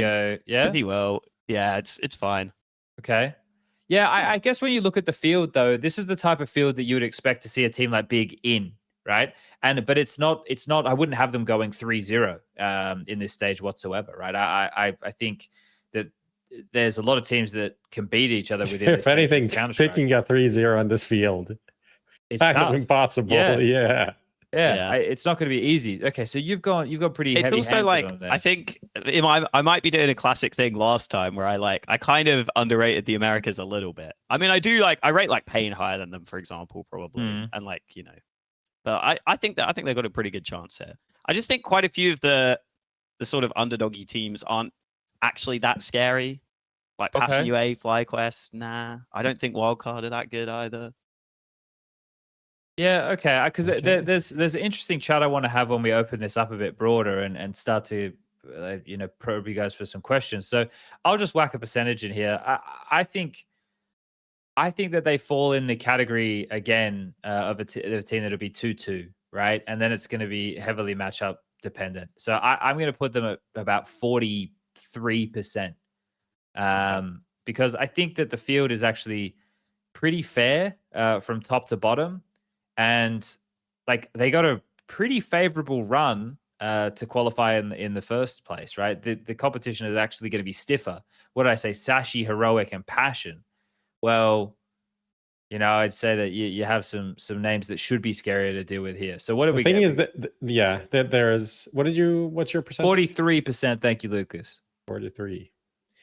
I think there's no team where I'd be like, oh, there's no chance they're winning against them.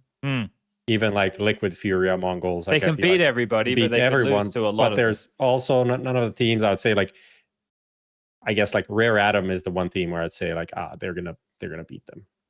Okay, yeah, that's it. Yeah, I think most people, like Rare Atom for a lot of people will probably be the 0-3 team. You just wonder what type of impact a crowd advantage has on them at all. Also, Chinese crowds aren't going to be anything like the Rio crowd in terms of level of fanfare around it. So I'm curious as to what type of impact that has. Okay, so what's our... let me zoom back in. Okay, so if you're at home, you see the polls come up on X or on Instagram. You get to have your vote and see if you can add any more to that Kidia cash that we had up on the screen before. So if you go with yes, that they're going to make it, well, you got slightly better odds. So one would say they already made the elimination stage. Yeah, just like everything in life, it can be taken away from you just like that. All right. That's the what are the odds by 1xBet. And all right, now we can get into looking at the initial matchups and whatnot. Now, gentlemen, I did just ask this question before, and I imagine that it's going to be a depends type of answer. But I wanted to talk about a couple of things. Like, for example, I did a tweet just the other day, and I wanted to kind of gauge some community thoughts, right, and just see what the everyman was thinking. Now, I put a tweet out there. I said, outside of G2, Na'Vi, Vitality, Mouse, Spirit, and FaZe, do you think any other team has a realistic chance at winning the Perfect World Shanghai Major? If so, who and why/how? Now, in terms of the why/how, most people left that part out.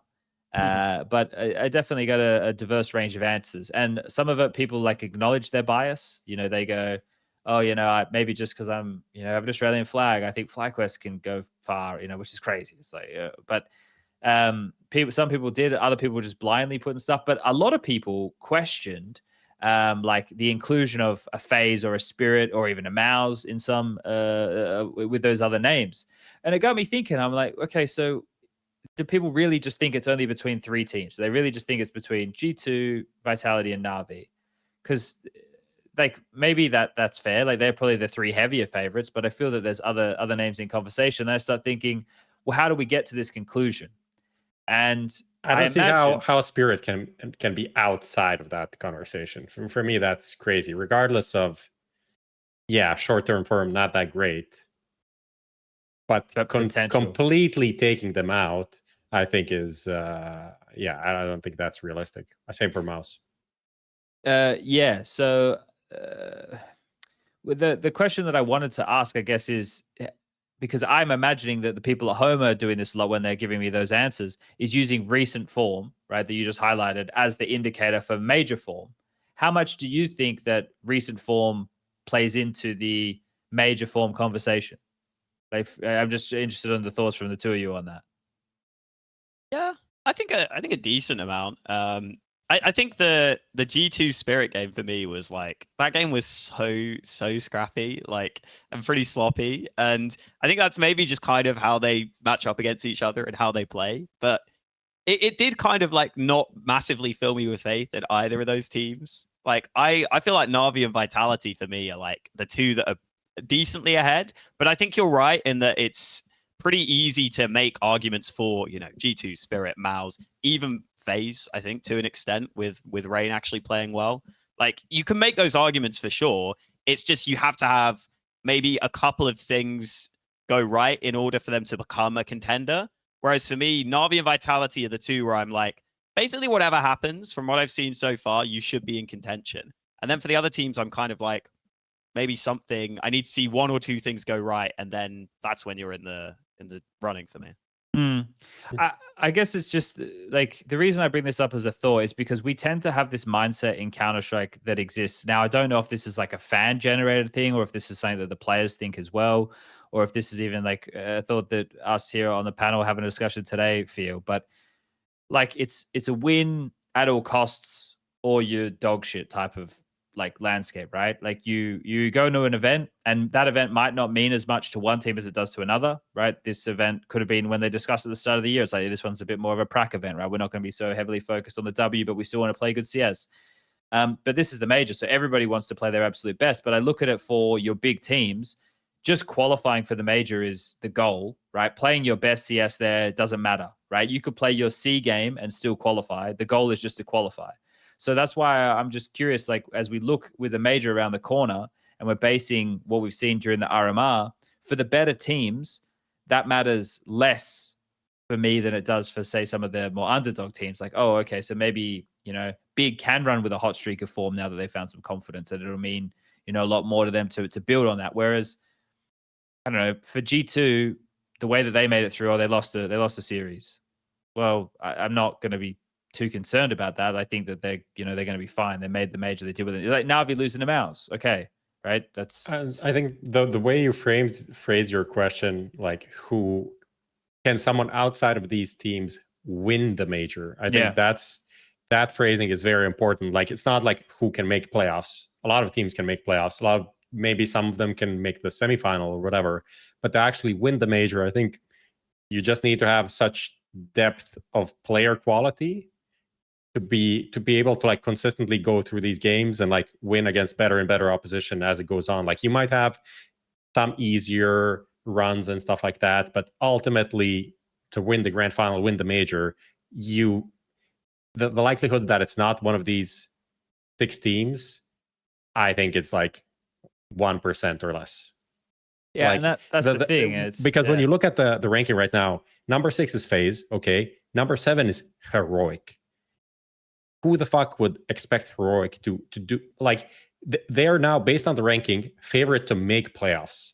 Based on what did they do this year that you could see them be like major playoffs with this lineup? It's obviously short-term form okay, but they have lost Espo finals. They have lost Thunderpick finals.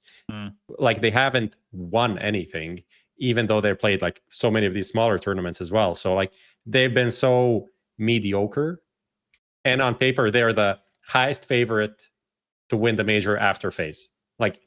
That is below 1% in my book for them, and then tally all the teams below them, we can get like a 1% for them.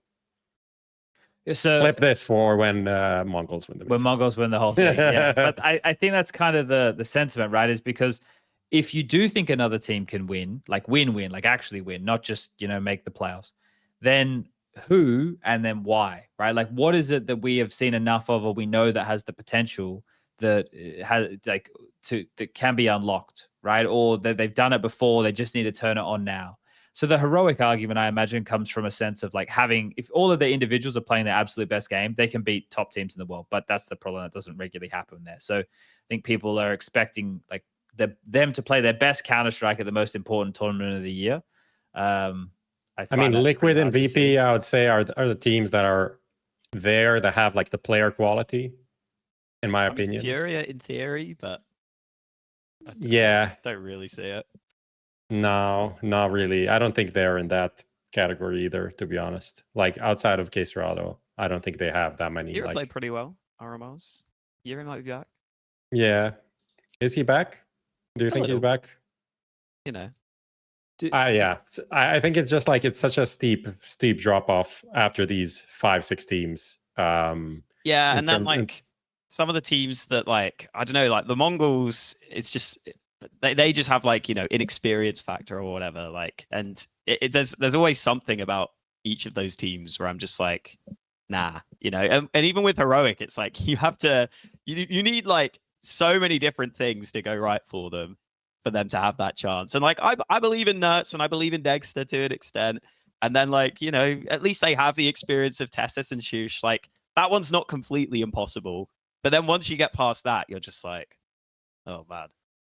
Yeah, and as Prof's alluding to here, obviously, you know, when we're all wrong and a team that we didn't expect wins it. But it's just like because I'm just trying to work out what criteria we're using to gauge these teams, right? And obviously, recent form is the one that most people lean to. But that's why FaZe, for example, stay in the conversation, because if they are able to play their best Counter-Strike as a team, then they can win an event like this. Have they done that since earlier in the year? No, right? Like, are they on a downward slide? Are there rumors about them having roster changes after the major? Yes. But could all things come together in the right storm and they could win? Like they've shown they could do it before. There's the potential there, yes. But like they're probably the team out of the RMRs who's the form, you look at and you go, wow, they got fucking slammed by Vitality, right? They got fucking ragdolled by Vitality. It wasn't even close. But then it's like, well, does that even matter? Like, maybe for their confidence. Their confidence is the only thing that I guess it matters for. Yeah, you also just forget, like, sometimes it's easy to forget those stage games and those playoff games can just turn into, like, experience is so important there. And that's the other thing. Like, if there was... I'm not going to say a Falcons, but if there was a really experienced team that were at least like decent and they were ranked like 12th, I'd be like, yeah, okay, and having like if Carrigan was on some team like that, I'd be like, yeah, because I've seen Carrigan just turn it on and just call completely like crazy good CS in arena games and just basically win overtimes for his team. But like, there's no in-game leader outside of these teams where I look at them and I'm like, yeah, you've got that experience and you can do that. Yeah, do you think Twist can? Do you think Liquid have an outside crazy chance to win the major?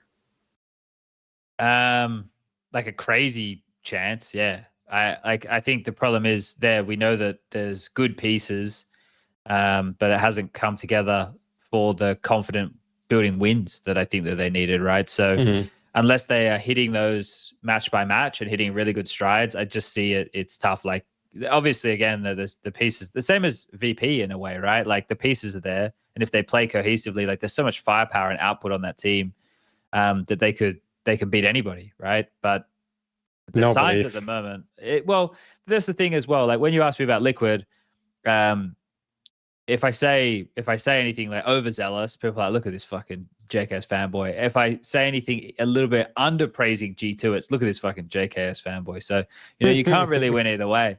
Okay, let's jump into. I mean, they are correct because you are a JKS fanboy, regardless of what you say. That's true. That is true.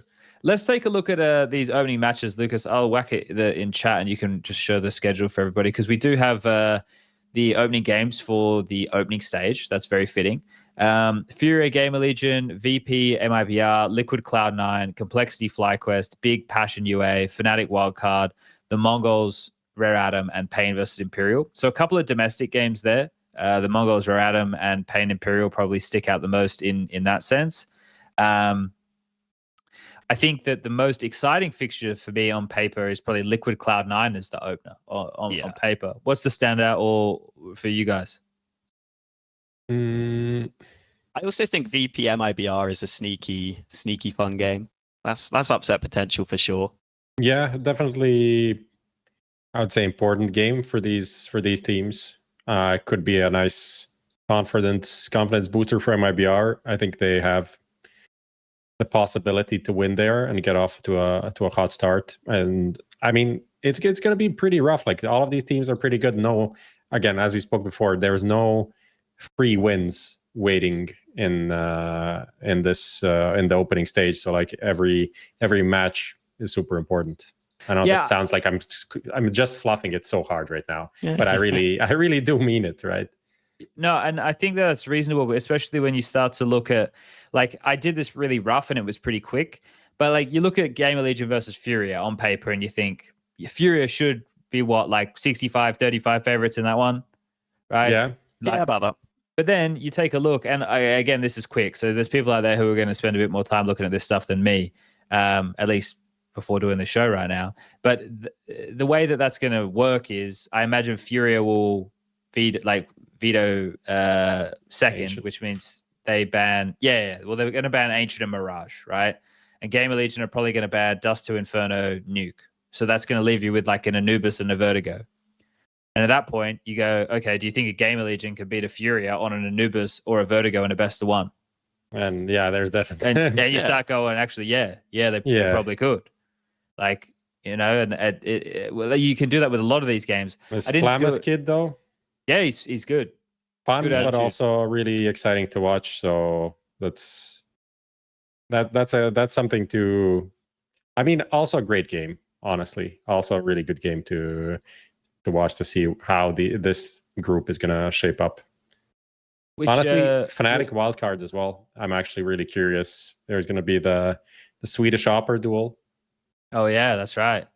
Oh, Posey on low-key one there. side, Nork on the other. Who walks out on top? Players, mate. Nook's not even that good. Like I looked at more of the vetoes, right? Like Complexity versus FlyQuest. Like I think Complexity should be the heavier favorites there. That should be more like a 70-30. But if the map pool is going to come down to something that FlyQuest will be comfortable on, it's going to be Ancient, Anubis, or Nuke. It's like, and those things, like FlyQuest actually have a good game for once. They could probably win that. I feel that's almost for every series I look at here. Yeah, it's pretty hard. Do you want to do the pick'ems? Do you want to do the pick'ems and then maybe talk? We can touch on the Vitality rumors and stuff quickly, or Yeah, sure, how do you want to? Yeah, that's fine. We can do the pick'ems, because I feel like it's natural to do the pick'ems because we kind of talked about these teams, but it's not much we can say about the opening matchups more than this. Like everything is kind of up in the air. Well, that's the problem, right? It depends on how deep people want to go. So for us, I guess we're not going super deep, right? This is going to be more of gauging how we feel. So Lucas, if you can bring this up. The pick'ems are not online yet. I imagine the update for Valve will come in the next couple of days. What are you saying not online? What is this? Oh, this is beautifully built. Honestly, much better than what I built. Thank you, Dimitri. Dimitri's coming clutch at the last moment. He's fucking pulled this one together. Let's just go in a circle. In a circle. Oh. I don't know. Is that how you say it in English? Yeah, yeah. I don't know. It just could be fun. We could, So then we can just each pick one team, put it somewhere, and then we can, if the two of us, let's say I pick and the two of you disagree, then we can change it. Okay. All right, Prof, what are you hitting? Yeah. I'm taking Rare Atom to 0-3. Wow. Okay. Wow. That was. I'm getting it out. Are you moving it? You want me to move it? I don't have the stuff, so I'm moving it. I've moved it. Chad's on it today. All right. Well, that's in. Bang. We're doing 2 3-0s and 2 0-3s now. Yeah, I forgot. You could even just do 2 advance right now if you wanted. So you can put anyone anywhere. You don't. I think the safest 3-0 is Mongolz. I feel like they're the most consistent team here for me. Okay. So just to remind everybody that opening game is against Rare Atom. Yes. Okay. Yeah. So I see what you've done there. Yeah. Okay. I think though with the map pools that we're going to see, they don't play Vertigo. Yeah, that's right. They don't play Vertigo. Yeah, I feel less chance for slip ups on that. Ooh. I'm gonna go like this. I'm gonna put Liquid in the advanced category. Okay. I'd be almost tempted by 3-0, but well, look, I'm happy to negotiate their position. They have to play Cloud9 in that opening game. That is true. Yeah. And that's another one that could be, where was it here? Ancient Inferno or Mirage. I saw Cloud9 play all of those maps, actually, I'm pretty sure. I'm impressed by this map pool in your head. It's not something I ever managed to in my life be good at.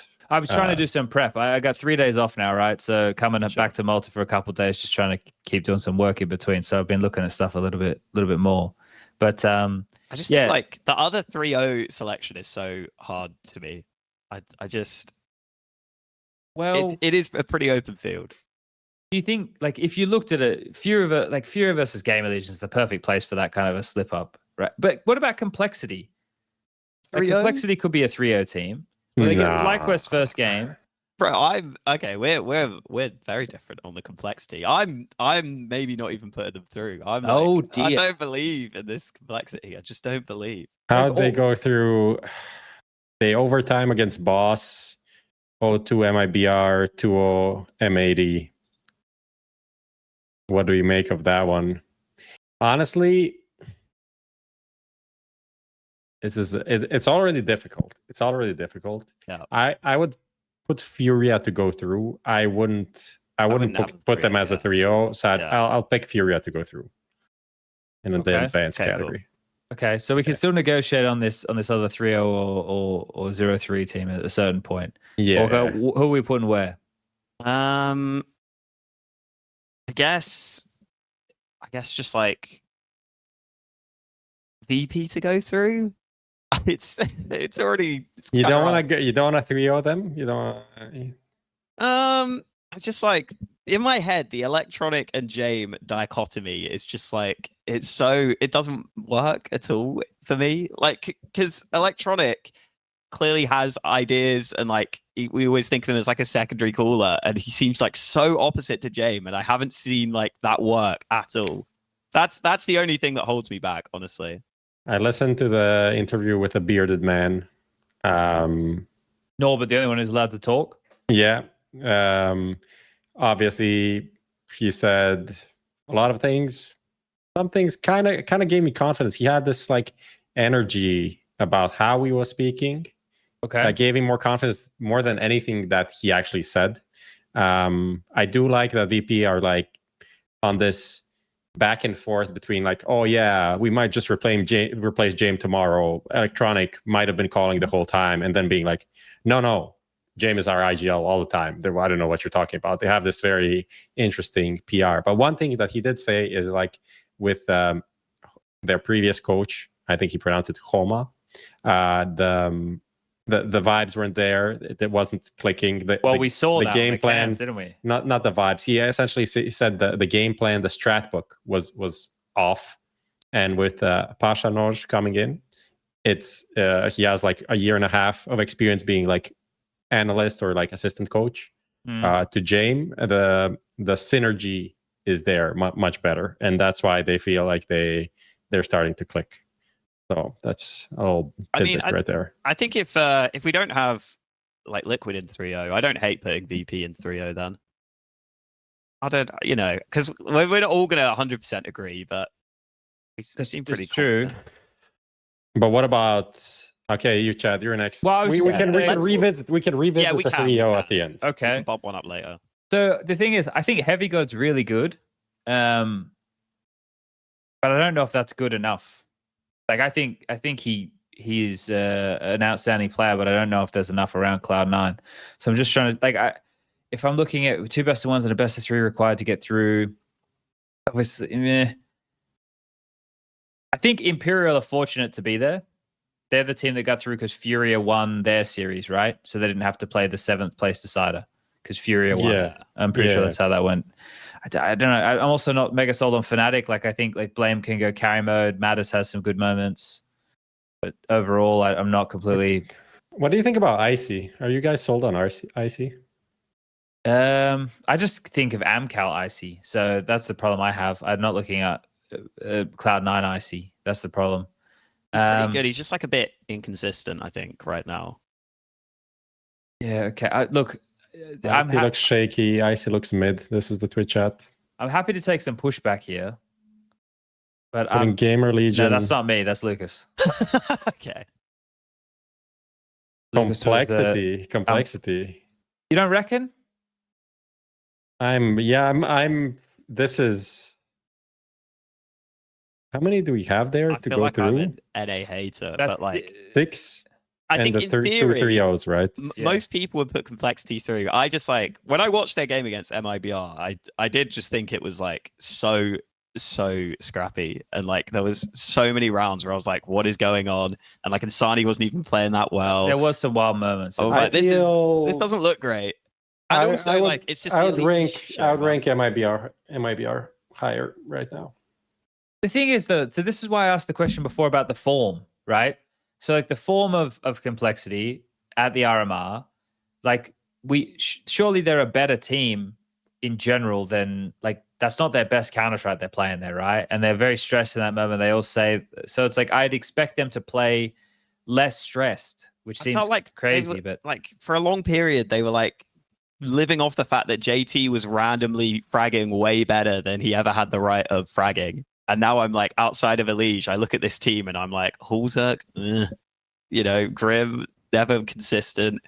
I mean, realistically, if you like want to just go like favored teams, they should go through. This is just me and my bias against. Yeah, no, for sure. But I feel you too, because like I think I can get labeled at times as a bit of a complexity hater, but that's because like they're in a final in Rio and in Sydney, and then since then, basically nothing. And then it can be really frustrating to watch them getting visibly tilted on the cameras, or looking dejected from the game and stuff. And that, those things. Bro, this extremely hard because it is I very think hard. I think both Pain and MIBR have pretty good chances to go through. Let me pull them down here just for now. We can see like how Pain. it looks, right? We can just see how it Okay. looks. And then we have Gamer Legion and Cloud9, which I think are the teams that we're putting in contention. But obviously big also, according to Hawka, was like 70% to go through. True. But actually. hasn't mentioned them for the Well, last 10 minutes I know that you now. guys are going to shoot me down. I was Well- thinking of the team here.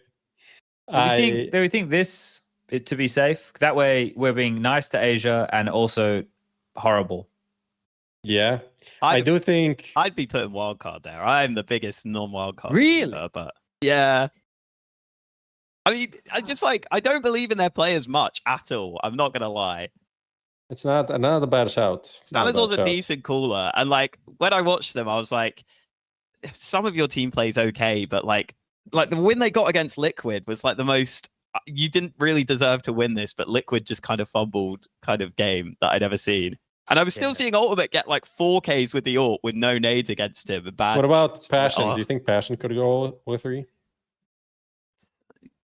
Yeah. The thing is, But though, I think there's guys, better choices. the thing is, if we don't tear Passion down at every turn, their Cinderella story of winning the major won't be as good. Oh. So think about Okay. that before you say nice things about Passion. You guys said 0-3, didn't you? You were already not saying something nice. I was already going there. I fucked it up. I mean, I thought you were backing putting I them in fucked it all 0-3 up. to No, allow their no, Cinderella no. run. Well, I don't know, dude. I think they beat Big again. They beat Big like 13-3 online, and then they took a map off of them. This time, I don't think they'll be as like. I don't think they'll be. There's as a bit of a pressed. choke factor happening there in those Yeah. games, you know, Yeah, starting the well. same. This is the other thing. There is the crowd here, right? Like, I think we do actually need to think about that a bit. Yeah, true. They did get hotel rooms, so that was Vibes. probably one of the best environments to be in for that type of a match. But You know, like they, what's the story about them going to a LAN and then not knowing how to set up anything? they were there like 15 minutes before or something, and they hadn't. So essentially, for this, they came in like super early. They came in the day before, like we're setting everything up or whatever, like trying to figure out what the rules are. And I heard this little comment, which I thought was funny and just shows their inexperience, because they had the first game in the day, and then they had another game later in the day. And when they finished the first game, they asked if they can just leave their mice and keyboard like plugged in for later. I was like, no, bro, someone else is gonna be playing here. But it was a little indicator of like these guys are new to this kind of stuff. Yeah. Essentially, it's a fair question still, but like, you know, a Vitality is not gonna ask this. They know that they just need to like pack their shit and get out. No, I think the crowd in this environment, right? We don't even know what it's going to look like, but it will be a different environment. There'll be more going on, more distractions. So it is a fair thought here.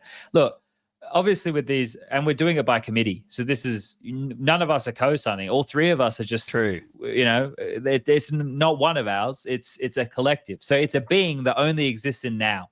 And First step is to pick one of these advanced teams that we have and put it in 3-0. Sure. Because we're not going to pick, and then we add one of Gamer Legion and Cloud9 into advance. Okay. So who would you put out of the group that we have in the advanced teams right now? I said I'd put Liquid in 3-0. Okay. But I also don't mind VP. I think Prof was liking Liquid too. We could. I think there's a chance.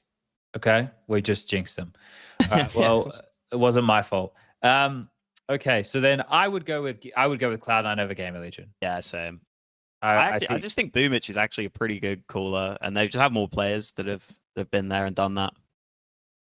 So that would mean that Mongolz, Liquid, FURIA, VP, Complexity, MIBR, Pain, and Cloud9 are the teams who go through, while Gamer Legion, Fnatic, Wildcard, Passion, Imperial, Big, Rare Atom, and FlyQuest would miss out. That sounds about right.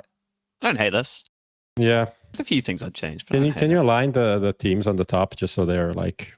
Yeah, I can do that. I'd love that. Yeah. What did you change, Hawka? So Complexity for Gamer Legion? No, mate. I mean, I've obviously put Big in. Yeah, I'd probably forget about Big. I think I'd take Complexity, and I'd maybe even take MIBR out, and then I'd have probably I think I would have Big and Fnatic. Big and Fnatic. Yeah, I don't mind. I don't mind Fnatic.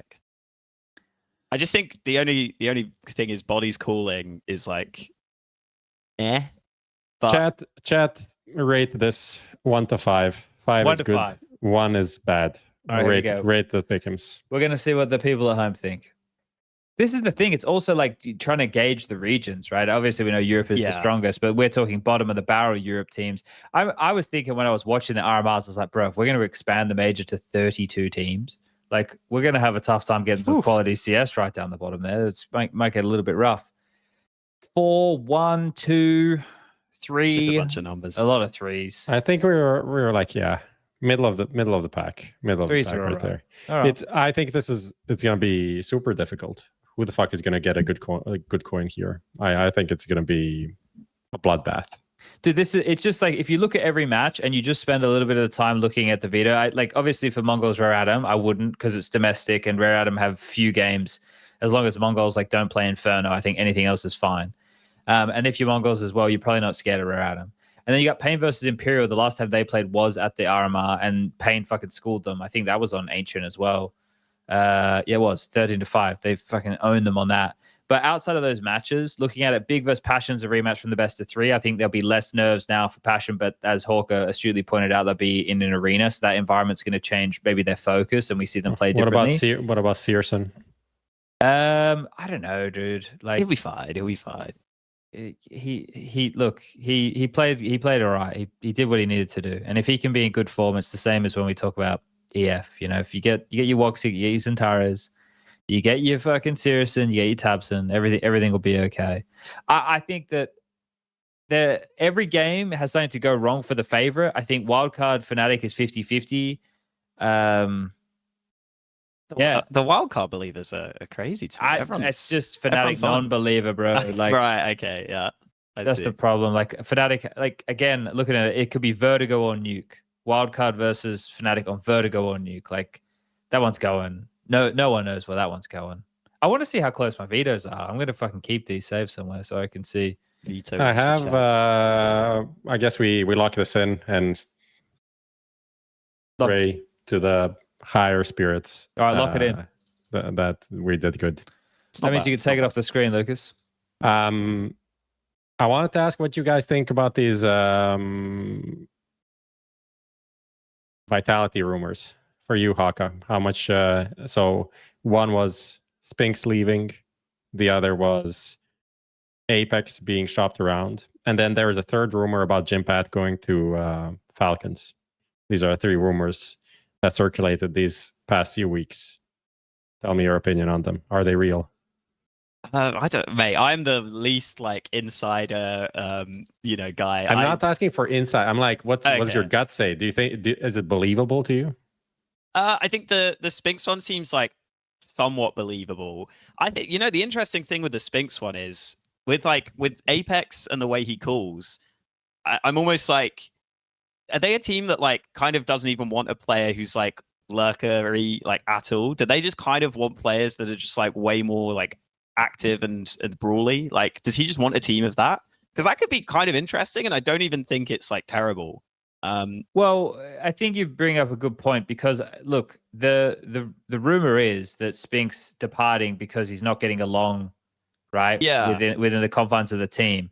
So then you have to sit there and you have to say, okay, so where is the issue? Is the issue with the staff? Is the issue with the org? Is the issue with players on the team?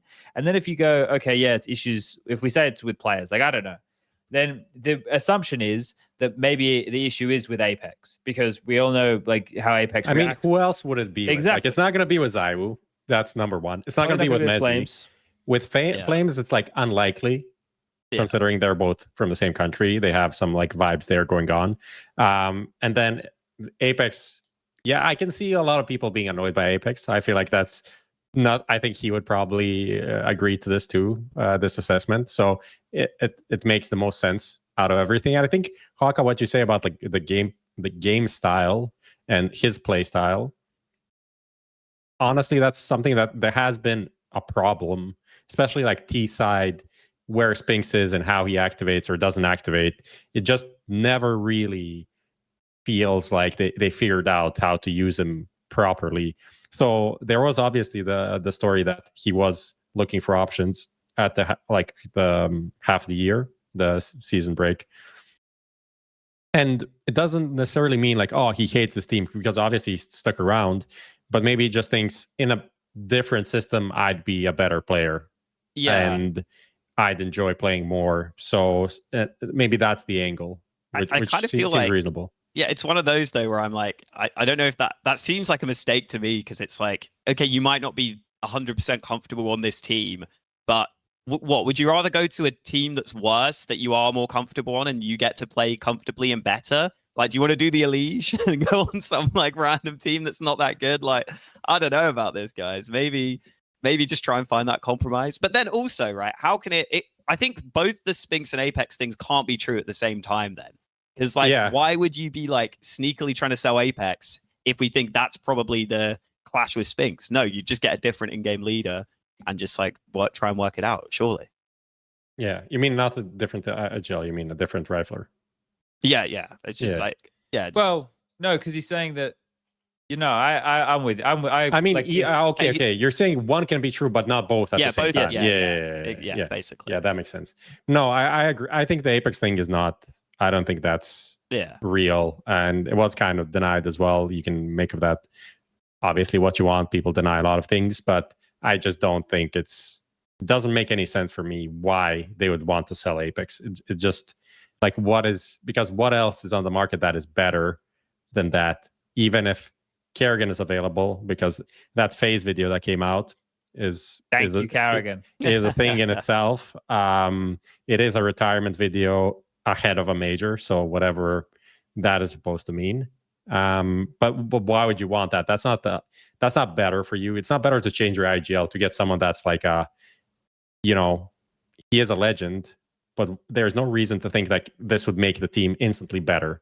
Realistically, it would make it worse before it maybe in the future makes it better. So what would be the point for a French organization as well to remove their captain? Like, he is as big of a part of a brand as you can be while still having ZywOo. Like those two are the ones that they're not getting rid of unless something crazy would happen. So I think that is BS. But I think the Jimpphat to Falcons one is going to happen. I just feel that. I just feel that. It's just like, don't you think with that things start to get really interesting though, Prof? Because like, let's say that it is that Kerrigan is departing phase after this. Let's say that Mals do sell Jimmy, then maybe they sell Shui, right? Like, things can actually start to move. Like, a lot of pieces of the puzzle can be clicking in everywhere, right? Rops goes to Vitality, but will he go to Vitality to replace Spinx after the Vitality chairman and founder kind of implied he was only looking for money? Remember when the Magic thing happened? Yeah. It was like 2 years ago, but you never know. Yeah. Hey, if I were Vitality, I'd be gunning for Jimmy, I feel like. Then obviously they must be going for Jimmy as well. Yeah. I actually think that would. But I think then spicy. What if Rops is leaving phase, but then also phase want Jimmy as well. So I feel like everyone kind of wants could Jimmy. just print money. They could just make these bidding wars. Because I can imagine teams wanting Shui as well. But this is the thing, right? Like, and for a lot of these in-game leader pieces, like a Kerrigan, for example, let's say that he does become like on the market. If you're a Falcons, do you grab him and you throw him with your Nico, your Magisk, your Monacy, and your Jimmy, right? Or like, I don't know what's going to happen next year. I think again, we spoke about this a couple episodes ago. It's a bit of a shame that these conversations need to start now because you would want people to be focused. But I've had to change my mindset on that too, to think that, hey, even though we can exist in a world where, this is a distraction, but these are professionals and they should be able to, tune this out and focus as they should to be able to compete. So it's a fine line to walk both. I have 2 interesting comments. Okay.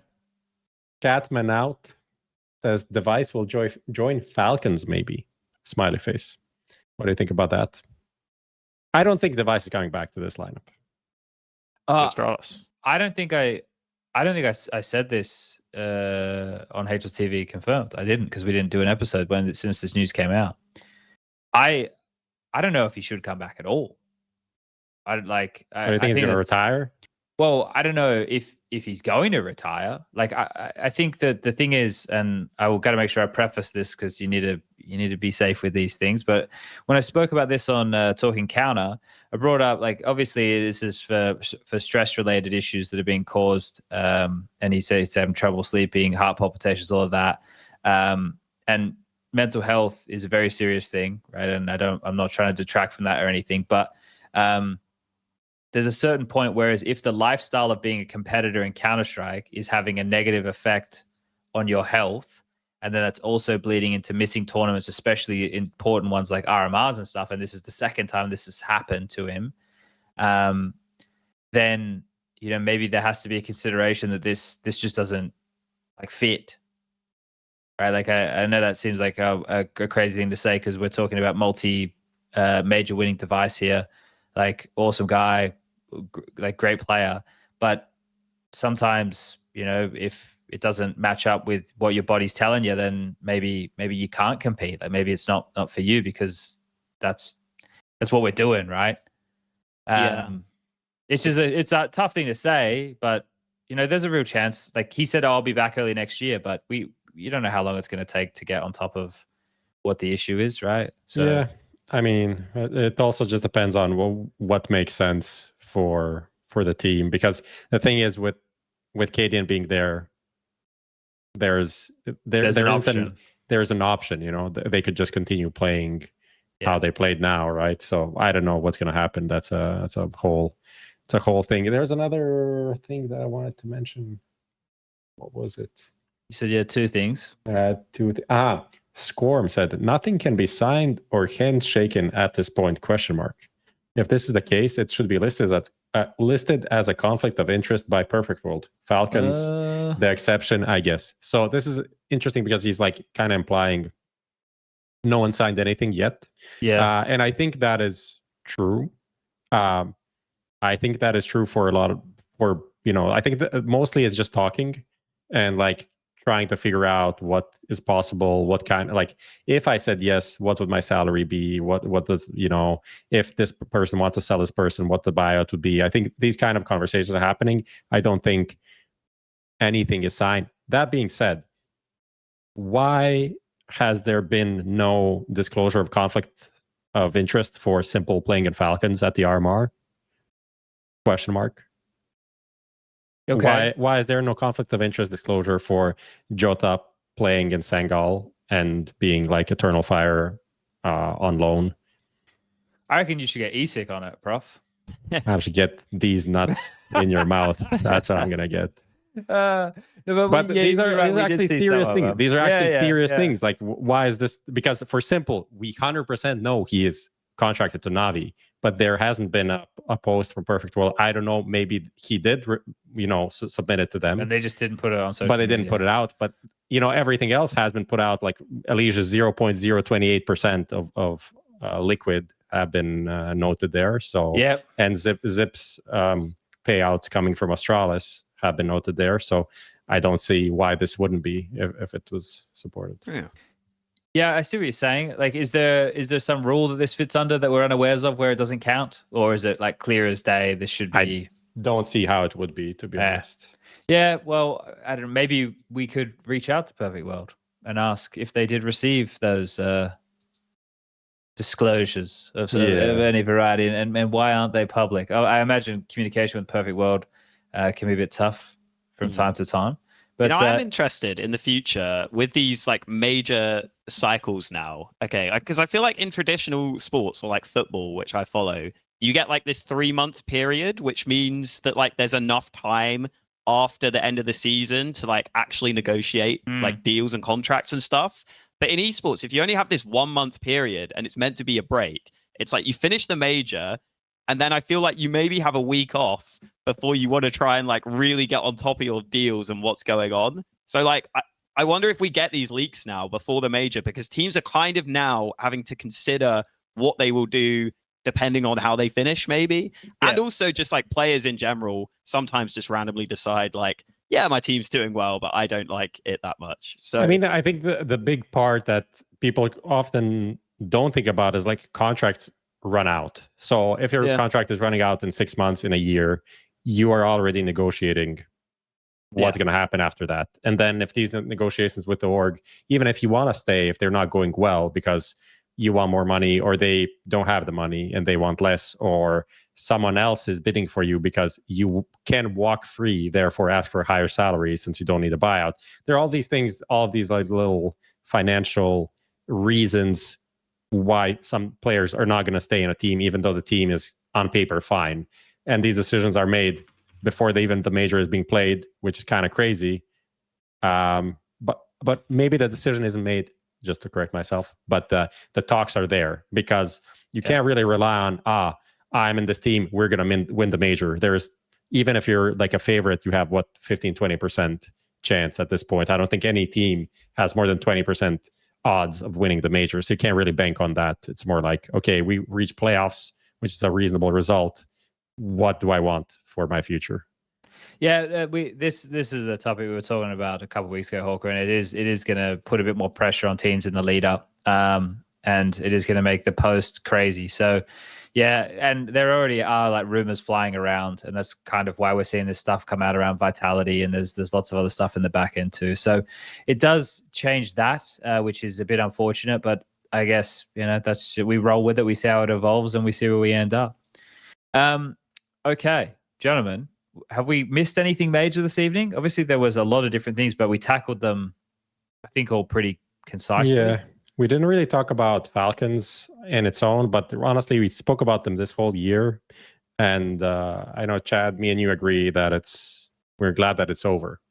Yeah, they need to blow it up, right? And I think hopefully it sees them be more aggressive. And now that they have Nico, that more people are able to come their way, because otherwise it's just going to be another fucked year for them. But there's a chance for a real super team to end up over there with all these changes that are rumored. So it's just funny to me how they framed it as this like project we're slowly building over time, and it's like, no, we've just nuked it actually, because we realized this has gone terribly. It does feel like just a waste of like everyone's time and money. Hey ho. Shows you what that grab though, when they had to get the 3 players from Ents, like it was like, oh shit, like we have to pull something off so we can be relevant for the year, right? And they went for that. We also had the Ents guys do that when they picked up the Poles, right? And then that went well for Katowice, but since then that team's completely changed. Glave's the only one still there, right? So everything's changed around it all. That's actually crazy that he's the one that stuck around through like having a team of 5 Poles in him, essentially. And he got rid of all of those guys, and now it's just fucking him, SDY, 2 new kids on the block, and they're just fucking giving it a go. All right. That's great. For today's show and tell, the G2 knife that I wasn't supposed to talk about, and I spoke about, it arrived. It's in this like box. It looks really shiny and nice. So I don't know what I'm gonna do with this. It's a knife. Don't send it somewhere in the UK. Yeah. I'm glad I didn't get there was a news story about that recently. Yeah. It's actually pretty heavy. I don't know if it's sharp. Should I try? Don't stab yourself with it. Yeah, I'm worried. Please don't hurt yourself, Prof. That's good. That's it. Nice. If anyone has an idea of what to do with it, let me know in the comments. All right, everybody. I'm going back to Romania tomorrow. Maybe we can try and fit a show in, Prof, on the off day between the stages. We could also just record the amazing pick'em challenge. We could just do that. We could do, yeah. And then I'll upload have that. time. I'm on the early shift, so I need to start getting out of bed at 3 a.m. 3:30. Yeah, so it's good. The next couple of weeks is going to be nice early mornings. But Hawker, thank you very much for joining us. Thank you for having me. And thanks to Lucas for pressing the buttons. Thanks to 1xBet. Remember to gamble responsibly, and Skin Place. We will see everybody on the next episode of HLTV Confirmed. Thank you for tuning in. Good night.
changing, but one thing remains the same.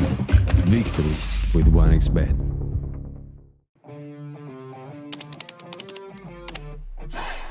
Sell in-game items at the best prices in just a couple of clicks. We are the biggest instant sell service for in-game items like Counter-Strike 2, Dota 2, and Rust. Easy selling process and instant withdrawal of funds to the most popular payment methods. More than 140,000 deals and 50,000 active sellers every month. Use promo code HLTV5 and get a 5% bonus on the sale of your skins. Skin Place. Sell items now. Since the dawn of CSGO, we have been there. Observers of all that competition can reveal. Elation, fear, triumph, and heartache reach out from every frame. From the small studios and conference rooms to the epic arenas, the feeling is still the same. We live and breathe this game. This was CSGO Through the Lens. Buy now at hltv.org/shop.